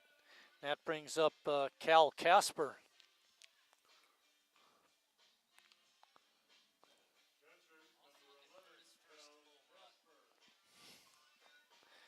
First of his A's career.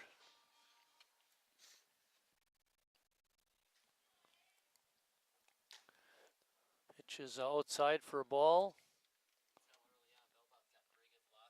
Fastball.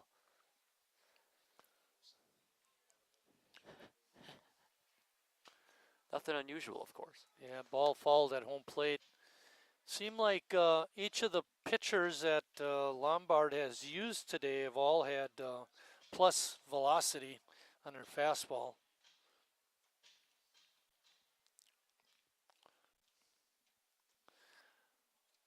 Of the ones that we've seen this weekend, Lucas, I think Lions had the best fastball.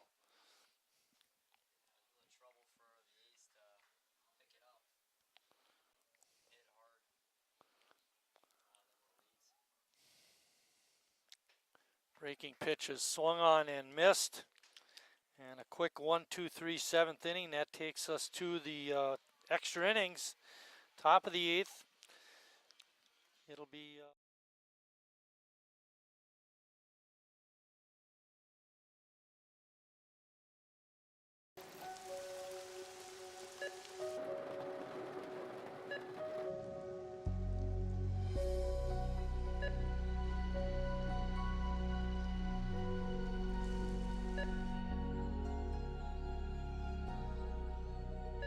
Whenever you shop Meijer, you help support organizations like Hope House Mission and New Hope Shelter that give people around here warmth, shelter, and care. Me spells the great taste of Sheboygan. What does it take to stay in business for 75 years? It's not only featuring USDA choice beef. It's not caring about every single one of our 30 varieties of bratwurst. Nope. After being family owned for 3 generations, we've learned it's about you. At Miesfeld's Market, we give back to the community and our customers always come first. Since 1941, we've been feeding our neighbors, so come by and see what we've got today. Wingism number 3, the Peter Heater. Oh, so hot. Oh, so hot! Legend Larry's, the definition of flavor. Wingism number 4, tea time. What are you, having tea with the Queen?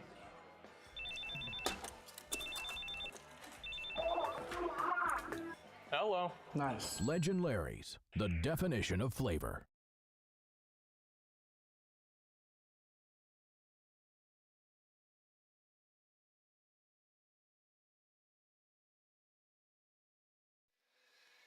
Getting ready to start the 8th inning. Recklitis still on the mound. We're all happy about that. First batter he'll face is Aaron Holland.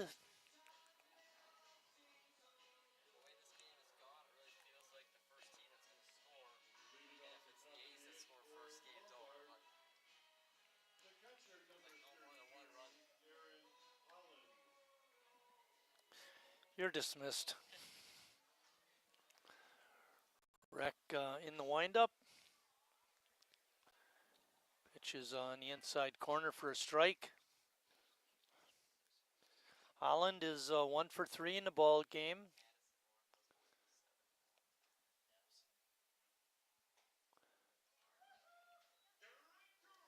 Swing and a miss.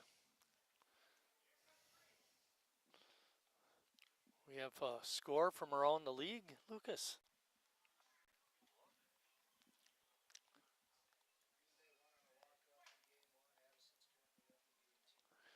So up in Green Bay,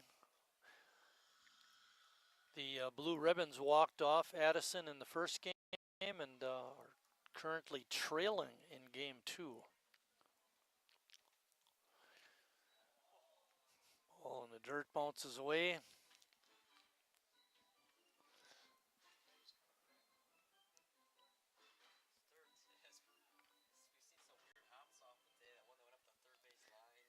Yeah, right. Another pitch in the dirt.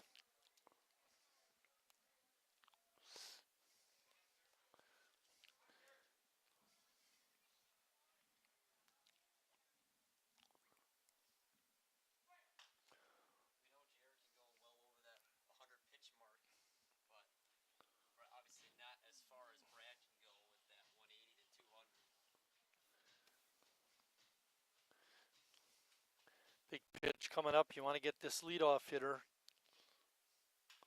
Holland hits a roller out to Harry. Can't make the play.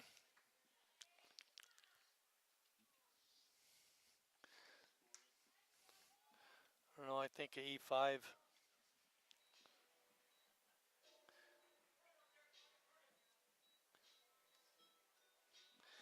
brings up Vince Spatafora.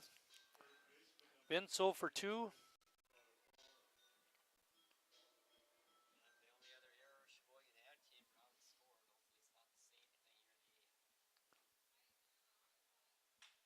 There's a liner into left field. Good piece of hitting by the Oriole third baseman. Puts runners on first and second with nobody out. And Ricky Colazzo up, and we like it that he's 0 for 3, but you know he's overdue.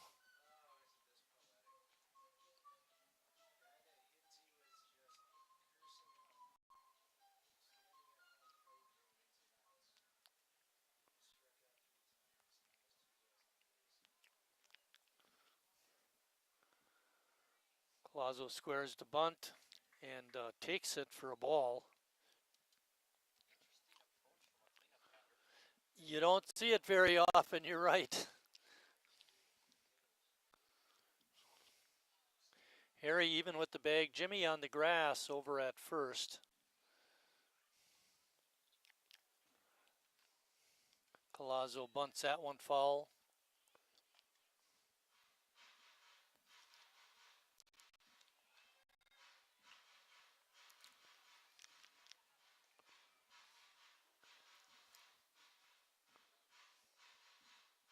Jimmy's still on the grass. Harry, a couple of steps in front of the bag.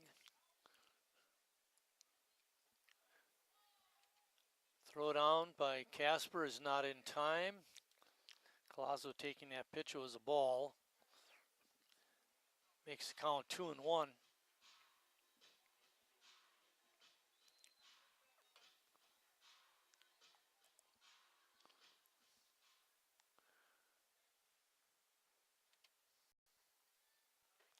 Swing and a miss. Another strikeout for Rec.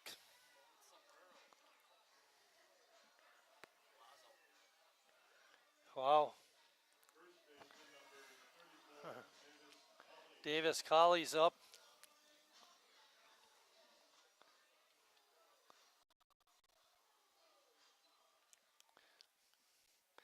Colley also 0 for 2.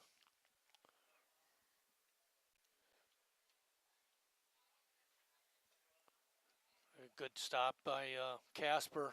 Keep the runners on at first and second.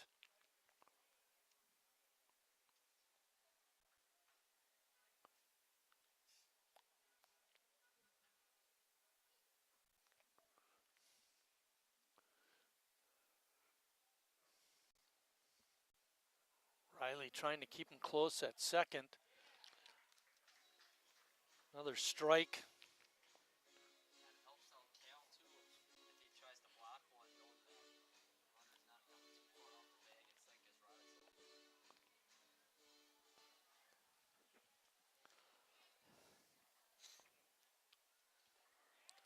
Other ball in the dirt.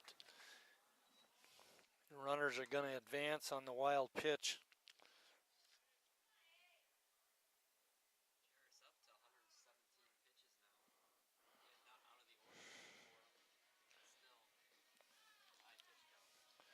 Now you got 2 strikes on, 2 and 1 on the batter. Forces with the runners moving up, forces the infield to play in.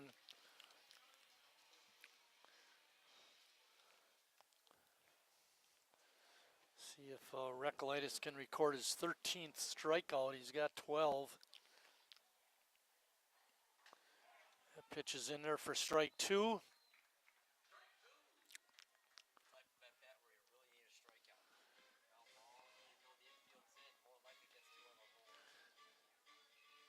This is a situation where when you're a strikeout pitcher, it can really play to your advantage.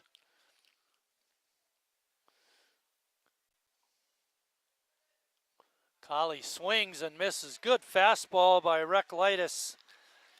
And there are now 2 outs in the 8th.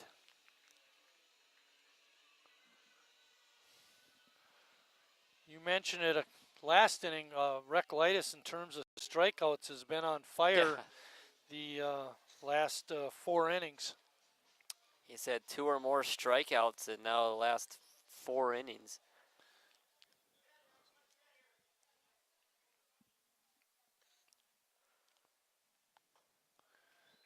Breaking pitch on the outside corner for strike 1. Jackson Spring 0 for 3 in the ball game.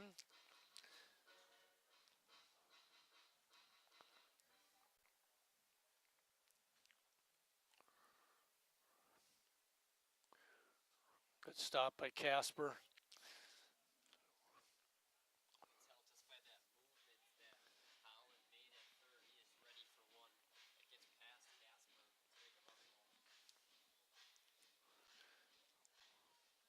One pitch coming up. Swing and a miss.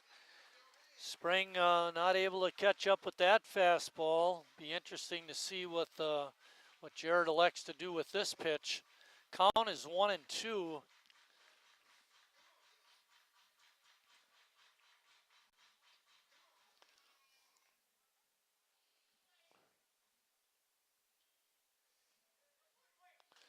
Another fastball fouled off.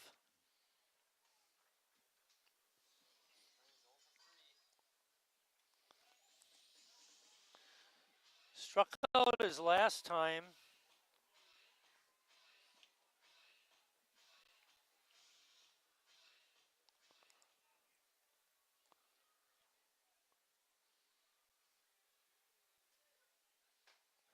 Pitch is high for a ball.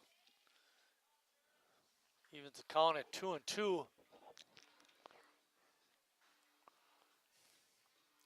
Waiting for the breaking pitch, Lucas.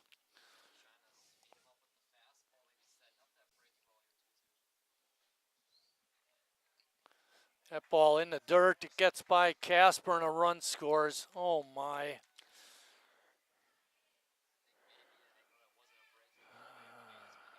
Wait, that breaking ball. Good point. Pass Certainly could be the case. Lombard has the lead, 3-2. Extremely important to keep that man on third from scoring. 3-2 pitch coming up.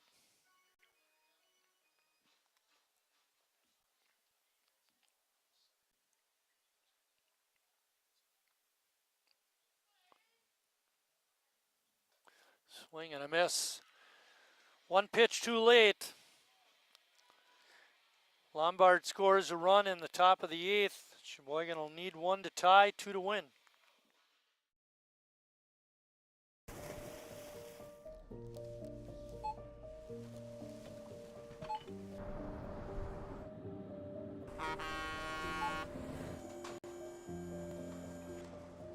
Whenever you shop Meijer, you shop for more than yourself.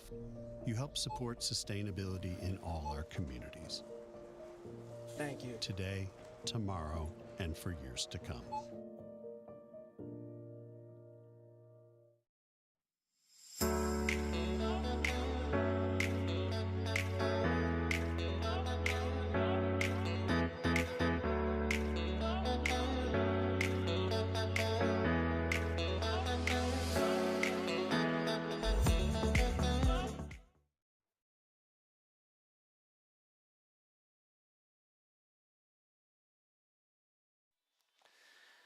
As we head to the bottom of the 8th, Sheboygan trails by a run. They'll have their 1, 2, and 3 hitters up. Gus Walker, Calvin Kiesler, and then Harry Stelt. Hitting has been a real issue today. The Lombard pitchers were excellent yesterday, and they're just as strong, if not stronger, today.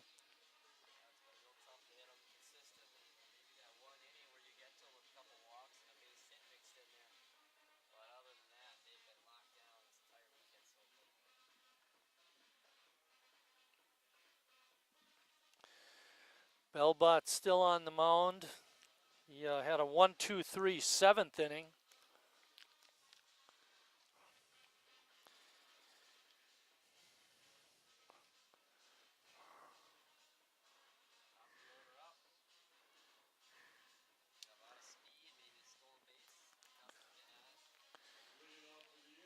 We don't think, if we do tie it up, we're not expecting Rec to come out to pitch a 9th. He's gone 8 innings, 5 hits, 3 runs, 1 earned, no walks, 14 strikeouts. Did allow the home run that tied up the ball game in the 4th. Excellent outing for him.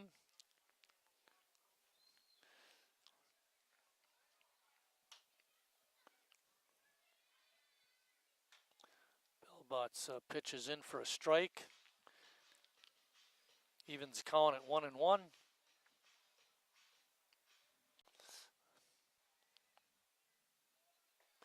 Gus trying to lay down a bunt, offers at it, but misses it for strike 2.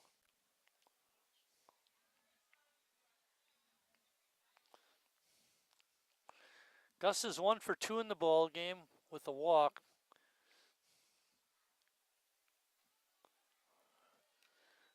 Pitch just a little bit out of the strike zone. Good eye.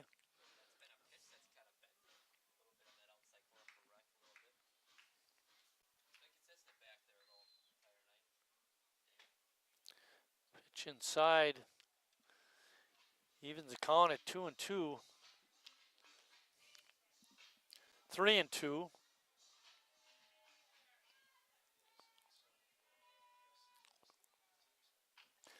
A slow roller to the first baseman. He gets to the bag just ahead of Gus for the unassisted putout. That's going to bring up Calvin Kiesler. Kiesler 0 for 1, was hit by a pitch and walked.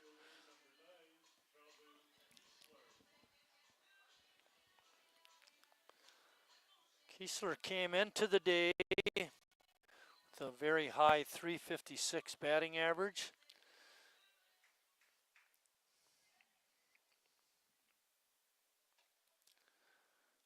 Belbot, not a big guy, but has good velocity. He showed a good breaking pitch right there.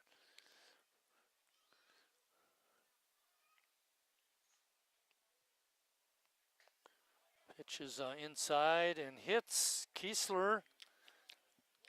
Second time in the ball game he's been hit. And Sheboygan's got some life.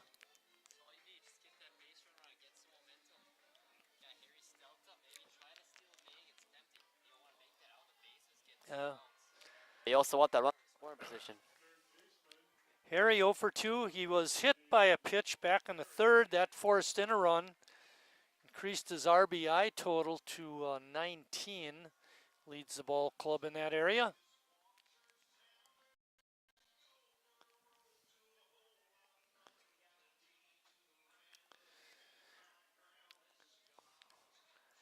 Harry leads the ball club in doubles. Not sure if Kiesler can score on a double. Outfield for Lombard is quite fast with good arms. Harry takes that breaking pitch on the outside corner for strike one.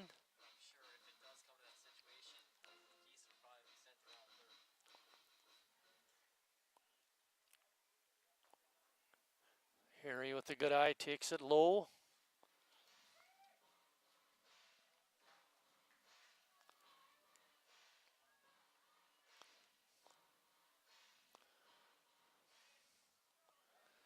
Calvin not taking a real big lead at first. There's a drive out into center field. But coming in and making the catch was Warrow. And we're down to our last out. And that's Connor Lash.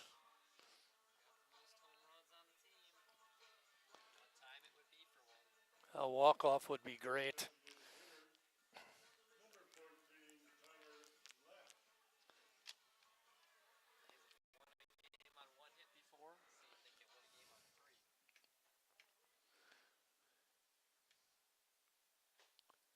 A good fastball is low for ball one.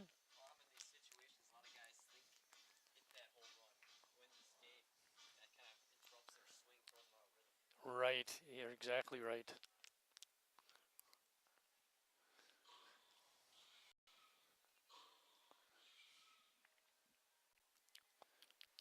Kiesler taking a conservative lead at first base, hasn't looked to go. Connor swings and foul ticks it right into the mid of the catcher. Makes the count 1-1.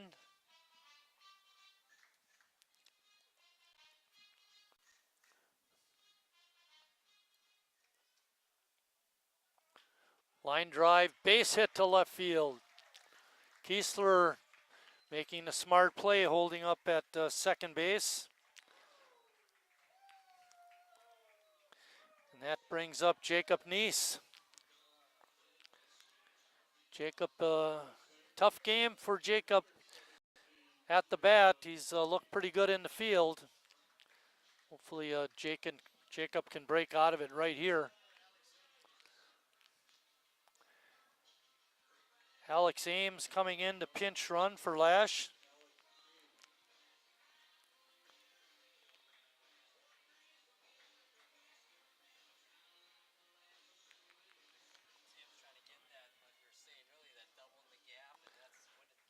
Right. Kiesler with good speed is at second. Jacob has 2 doubles on the year and a couple of home runs.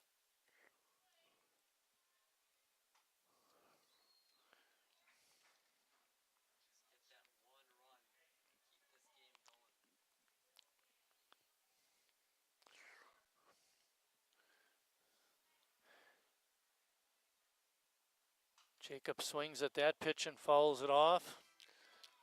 Hold on to New Jersey Avenue.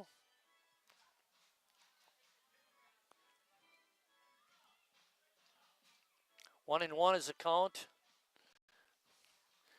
Jacob looking to drive it. Kiesler looking to score the tying run. Good eye by Jacob. Breaking pitch goes outside. 2-1. Infielders are at second and short are not holding Kiesler very close. That pitch is right on the outside corner. Good pitch by Belbot. Now it's 2-2. I think I'd attack him.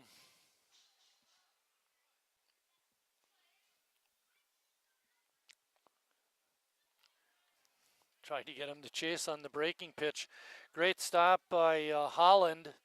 Keep the runners on at first and second. Count is now 3-2.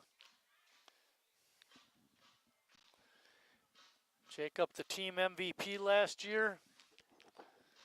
See if we can get an MVP performance out of him this at bat. Line drive to center field. It's down, a base hit. Kiesler coming around. He's going to score. And Sheboygan has tied up the game with a 2-out, 2-strike hit by Jacob Neese.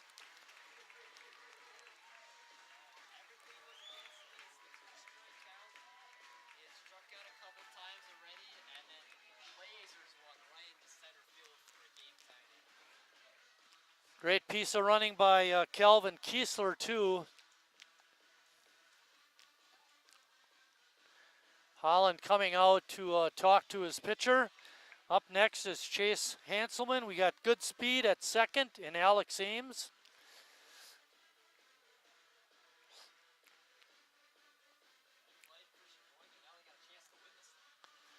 Wouldn't that be sweet? Walk-off in extra innings.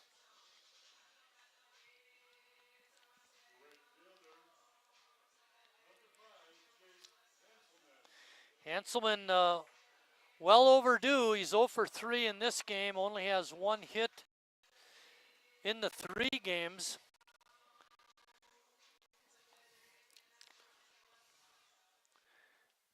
Ames will be running like the wind on a base hit. First pitch swinging. It's hit into foul territory. Into the Lombard bullpen area.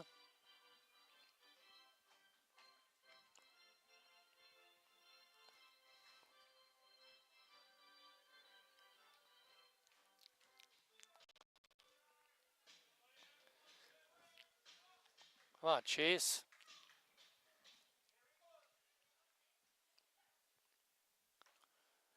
Takes that pitch for a strike. Yeah, I think he'd like to have that pitch back. Take a rip at it.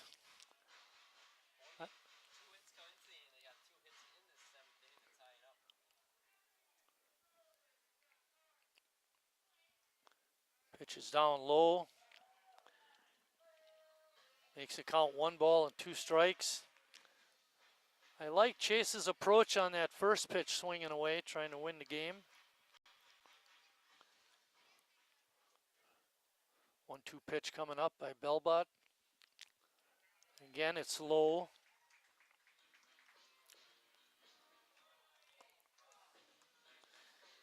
Ames is on at second.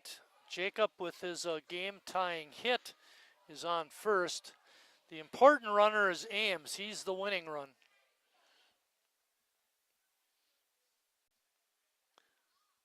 Swing and a miss on a good fastball on the inside corner. And that ends the Sheboygan 8th, but not before they come up with a run to tie it. We're going to the 9th.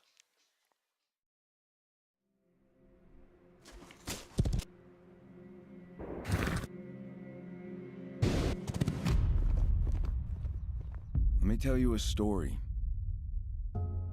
about a beer rooted in the heart of America, found in a community where a handshake is a sure contract, brewed for those who found opportunity in challenge and hope in tomorrow, raised by generations, willing to sip, share, risk, remember. This is a story bigger than beer. This is the story of the American spirit.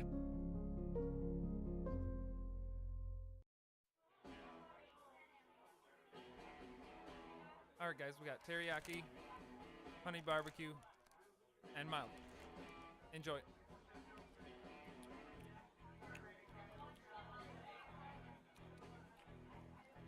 All right, DOA wings, hottest on the menu. You got a problem?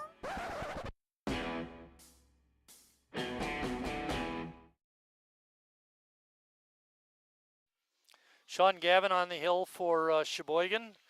Sean making his 7th appearance. He's gone 16 in the 3rd innings with 19 strikeouts, has a 2.76 ERA, and is 2-0 on the season. It'd be nice to get him to 3-0 in this game.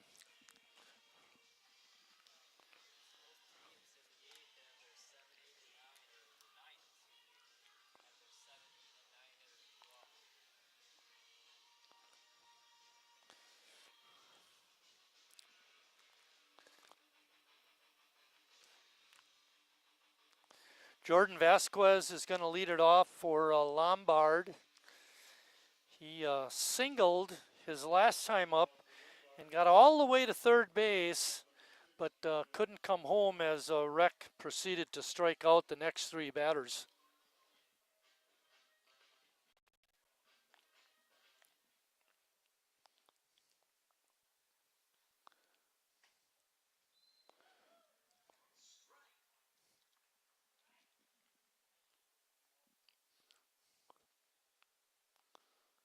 Big breaking ball by Sean is just a little bit outside. Evens the count at 1-1. Ball's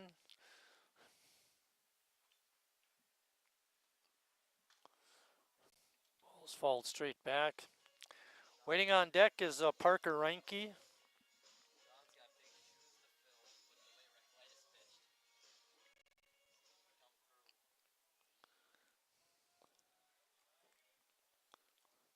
I think it was up in Menasha.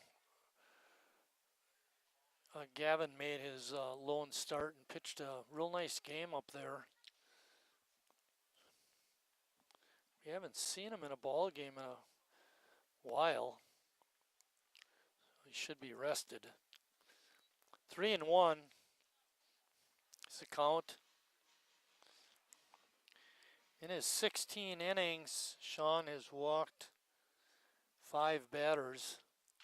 There's a bouncing ball out to Anise.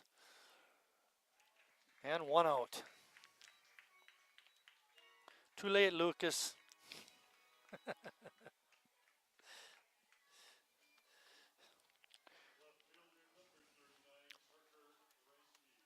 Parker Reinke is up. He's 1 for 3 at that big home run in the 4th to tie up the score at 2.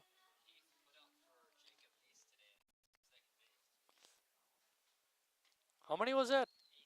Wow. So 8 out of 9, that's pretty good.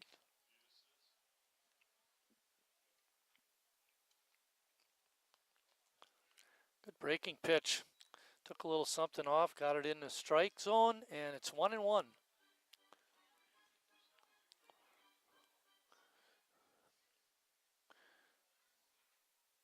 Gavin throwing the fastball, but got it a little too far inside. That might have been his best fastball of the season. It's too bad he hit somebody with it.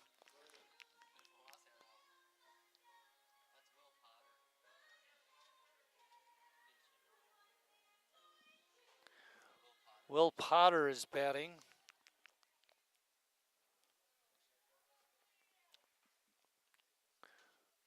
Potter takes that first pitch for a strike. That hit by pitch was the second by Sheboygan pitchers today.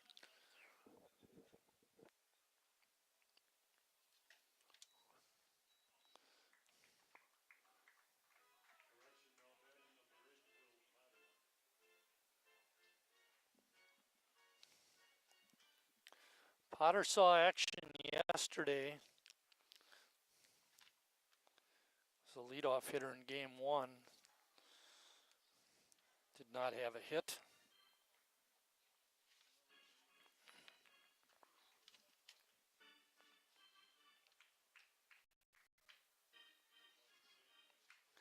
Also was the leadoff hitter in game 2 and did not have a hit.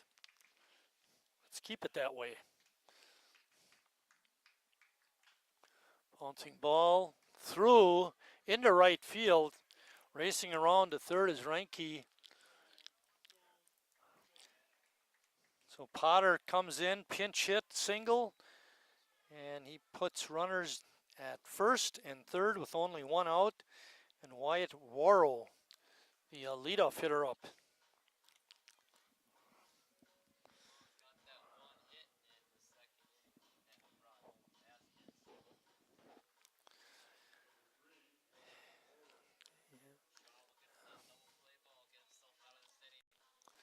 Kenny Nazy coming out to talk to Gavin, talk to the defense, see how they're going to play this. It wouldn't be surprising to see Lombard try to get into a rundown between second and first.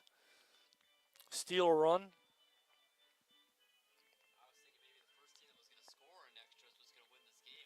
Sudden death?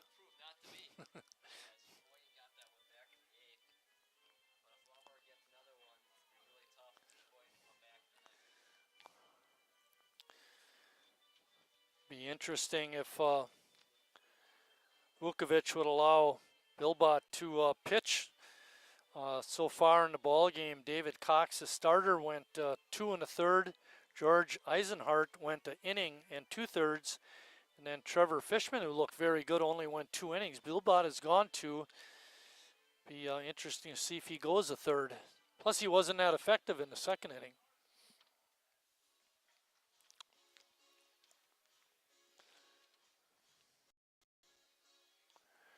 Jimmy is holding Potter at first. Harry is even with the bag at third.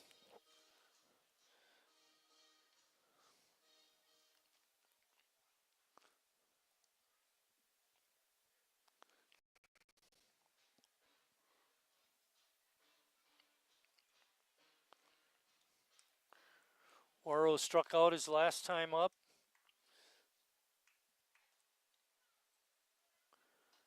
First pitch is outside for a ball.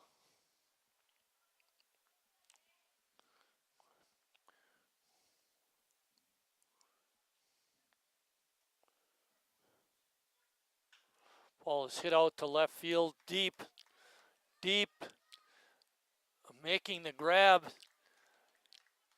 and throwing it into the infield, but a run scores. Warrow with a deep fly ball to left field. It almost carried out of here. Nice play by Kiesler. Make the catch against the fence, but again, Lombard scores, and now they have the lead again.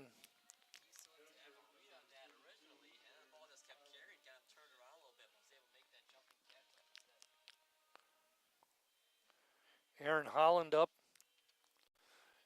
Well, let's see if Potter goes. 2 outs.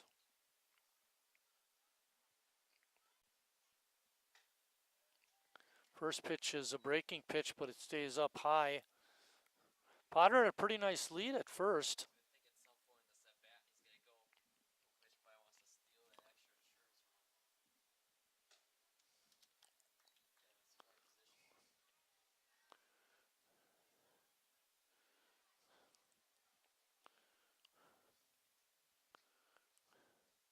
Two balls and no strikes.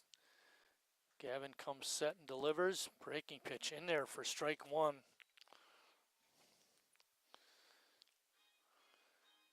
That hit by pitch cost us. It wound up scoring. It's now 4-3 Lombard.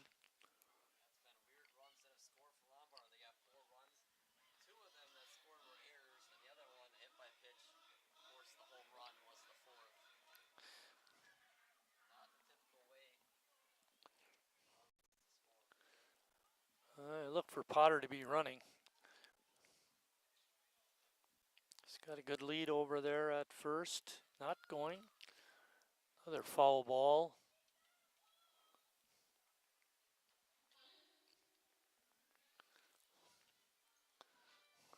Got a lot of riffraff out in the parking lot looking for foul balls, and I don't think any of them are over 10.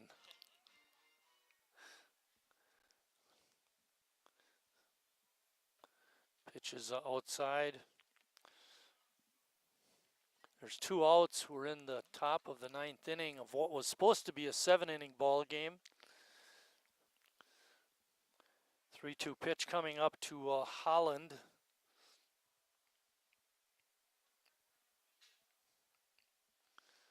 Potter will be running this time. And pitch in the dirt for a walk.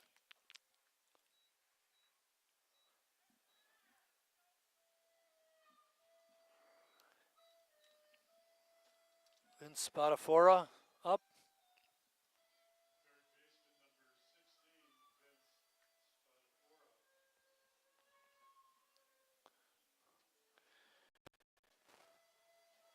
Vince 1 for 3 in the game.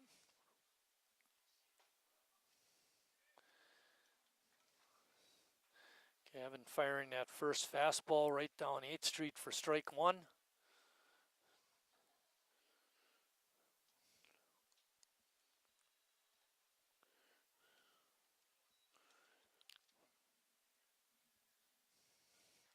I'll tell you, Casper's been busy back there with having to deal with a lot of pitches in the dirt.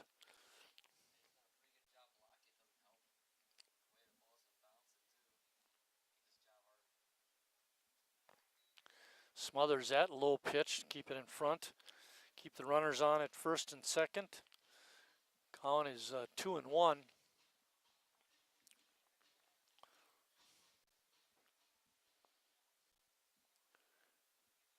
Sean Gavin again can't find the strike zone. 3-1.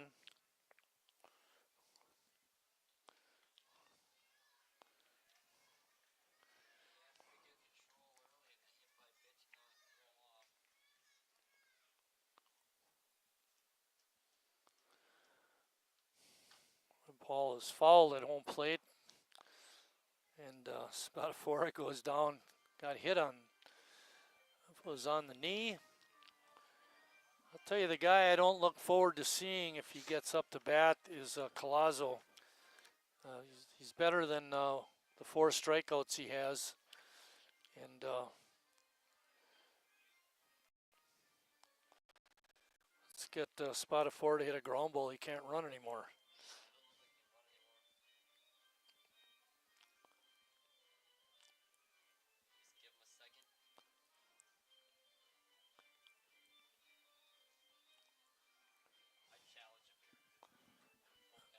Yep. Throw a strike.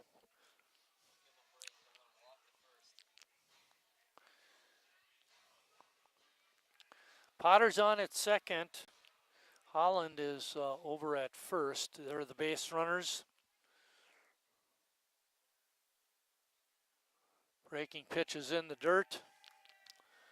And another walk.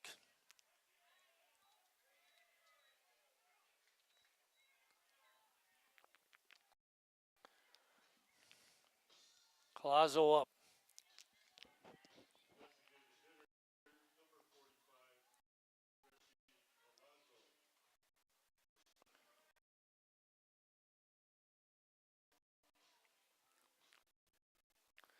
Lombard on top, 4-3.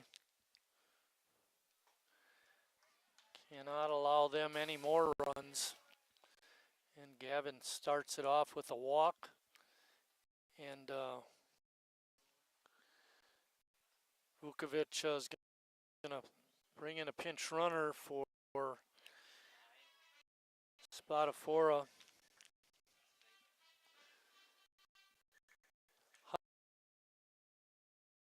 Williams in the ball game.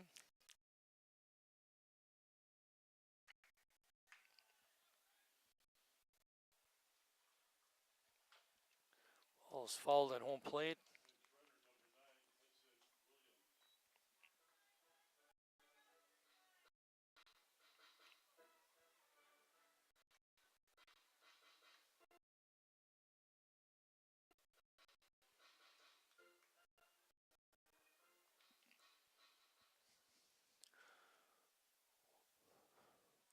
Gavin's breaking ball is pounded in the ground foul down the right field side.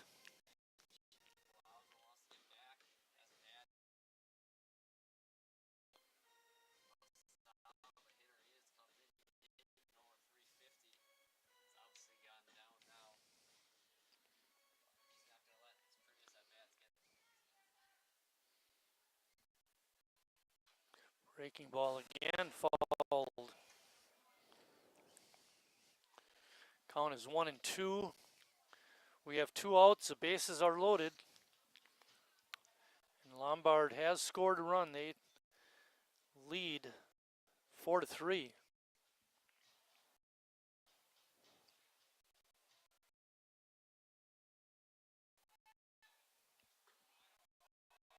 Pitch is down low.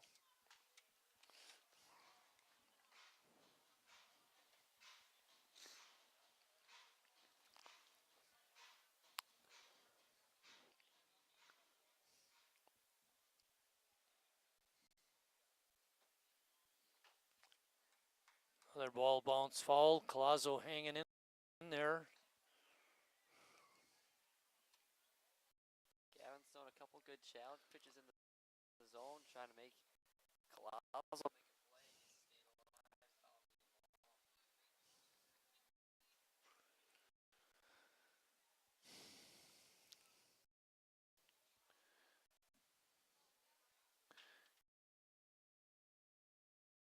Hit to Jimmy. Toss over to the pitcher, Gavin, and it's a 3-1 putout, and that ends the 9th inning, but not before Lombard puts a run on the board when we come back for the bottom of the 9th. Sheboygan will need to score a run to keep this game going. Estimated hold time is now less than 96 minutes.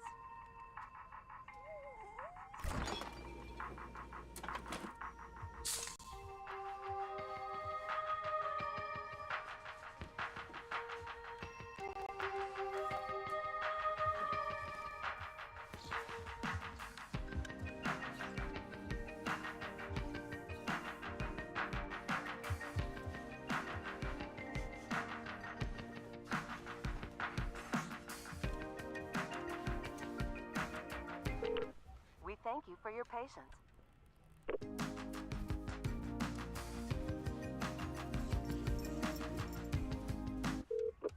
Sorry, are you still there? Yes. Okay, please hold.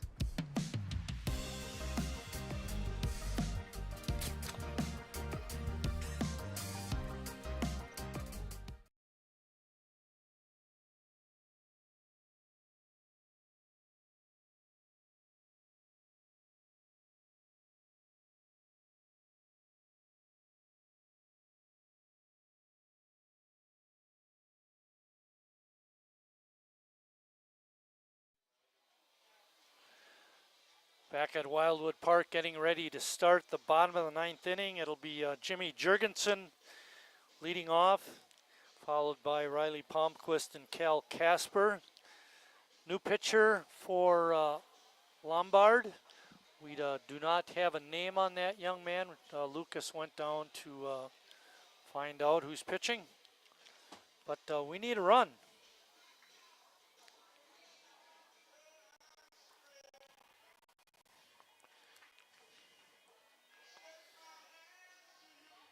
Sean Gavin pitched the 9th inning for Sheboygan. Had some control problems, and it cost him a run. Hopefully the Sheboygan hitters can bail him out.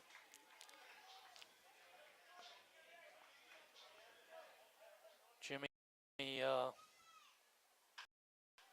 swings at that first pitch, hits it over to the second baseman, who bobbles it. First.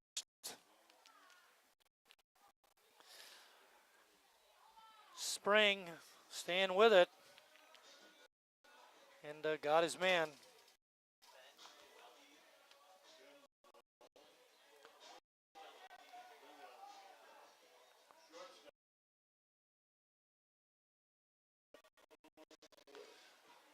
Riley Palmquist up. Who's the pitcher?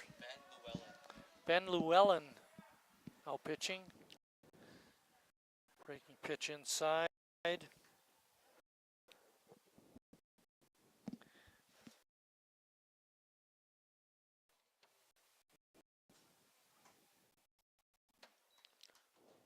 Pitch is also a strike.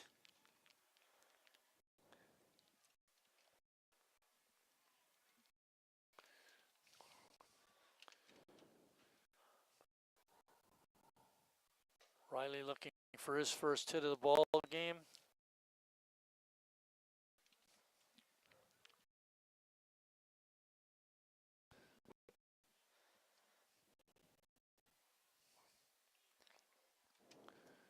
Pitches inside. Just need that base runner like they got in the 8th. Something started. Riley swings and pops that one up, foul, out of play.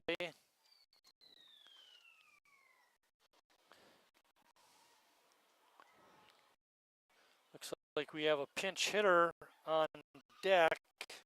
Hudson Wagner. Hudson Wagner.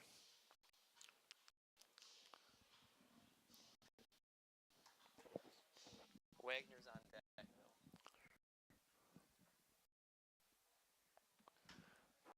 Ball is fouled down the right field side, out of play.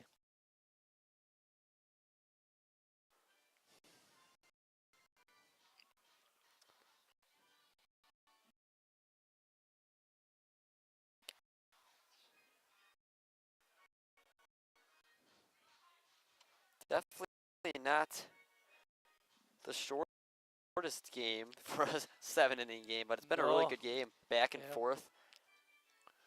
For a 9-inning game, not too bad. Riley again hanging in there, getting off the pitches.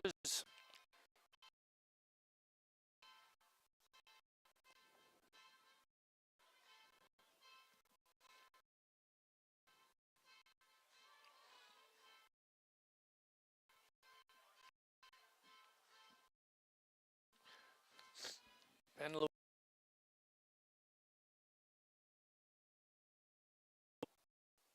fifth Lombard pitcher used today. And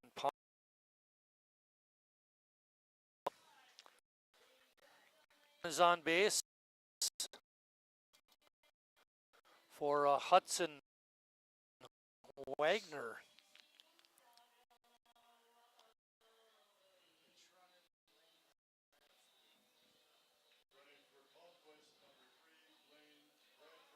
Blaine Bradford is runner.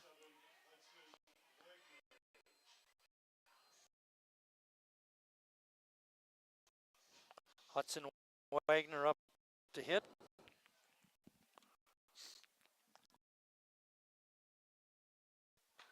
Llewellyn's first pitch to Wagner is outside.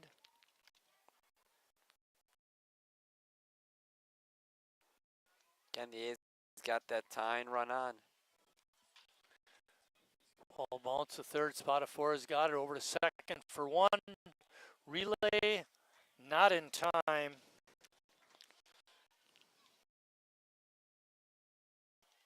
Another fine play by Spatafora, the third baseman.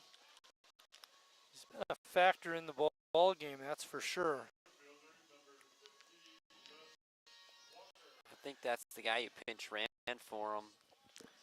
Hudson Williams instead. Remember, Spatafora got that ball off his foot.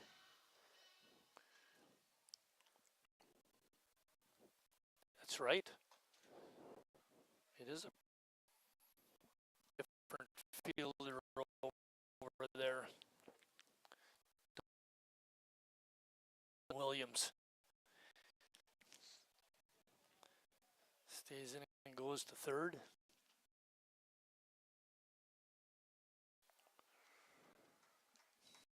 Pitch is in for a strike. Evens the count at 1-1.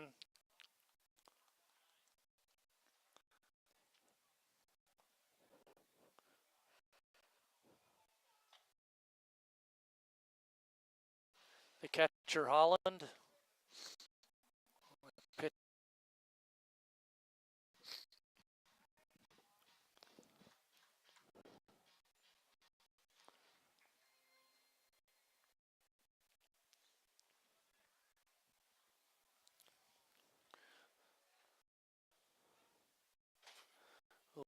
Well, its pitch is inside. Gus is 1 for 3 with the walk.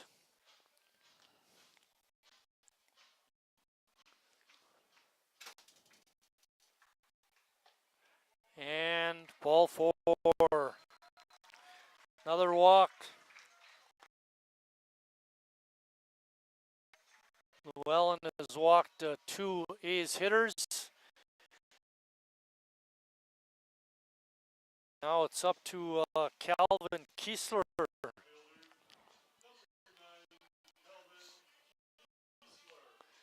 Calvin has had a bit of a tough game, being hit by a pitch twice. He's only had 1 official at bat. Yeah, right. Although the one hit by pitch he did score a run, so it was worth it.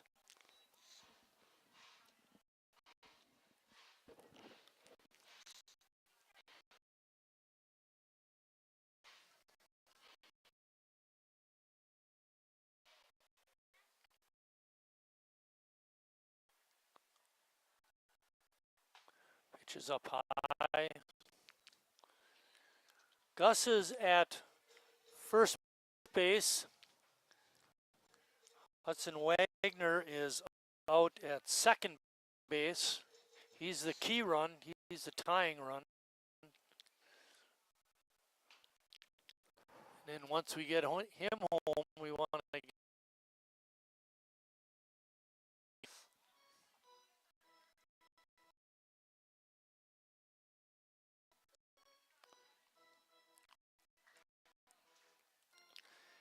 extra base hit, could score Gus.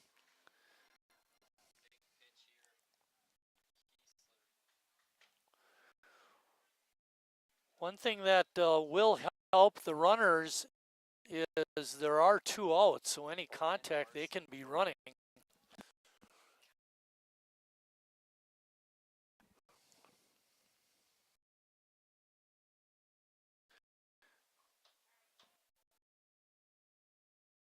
Set.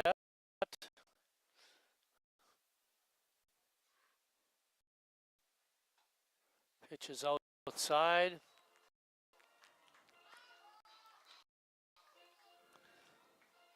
Three and 2. You're thinking Llewellyn's attack, He right? doesn't want to walk another batter. The nice thing about Gus will have a running start, an extra base hit, he will score. Ball is popped up on the infield. This could be it. Running over and making the catch was Collie. The ball wins it by a score of 4-3, and they have taken the first 3 games of this 4-game set. The winning pitcher is Mike Bielbot. Picking up the save is Llewellyn. And losing the ball game for Sheboygan was Sean Gavin. We're going to take about a 25-minute break, and we'll be back for Game 4 of the series.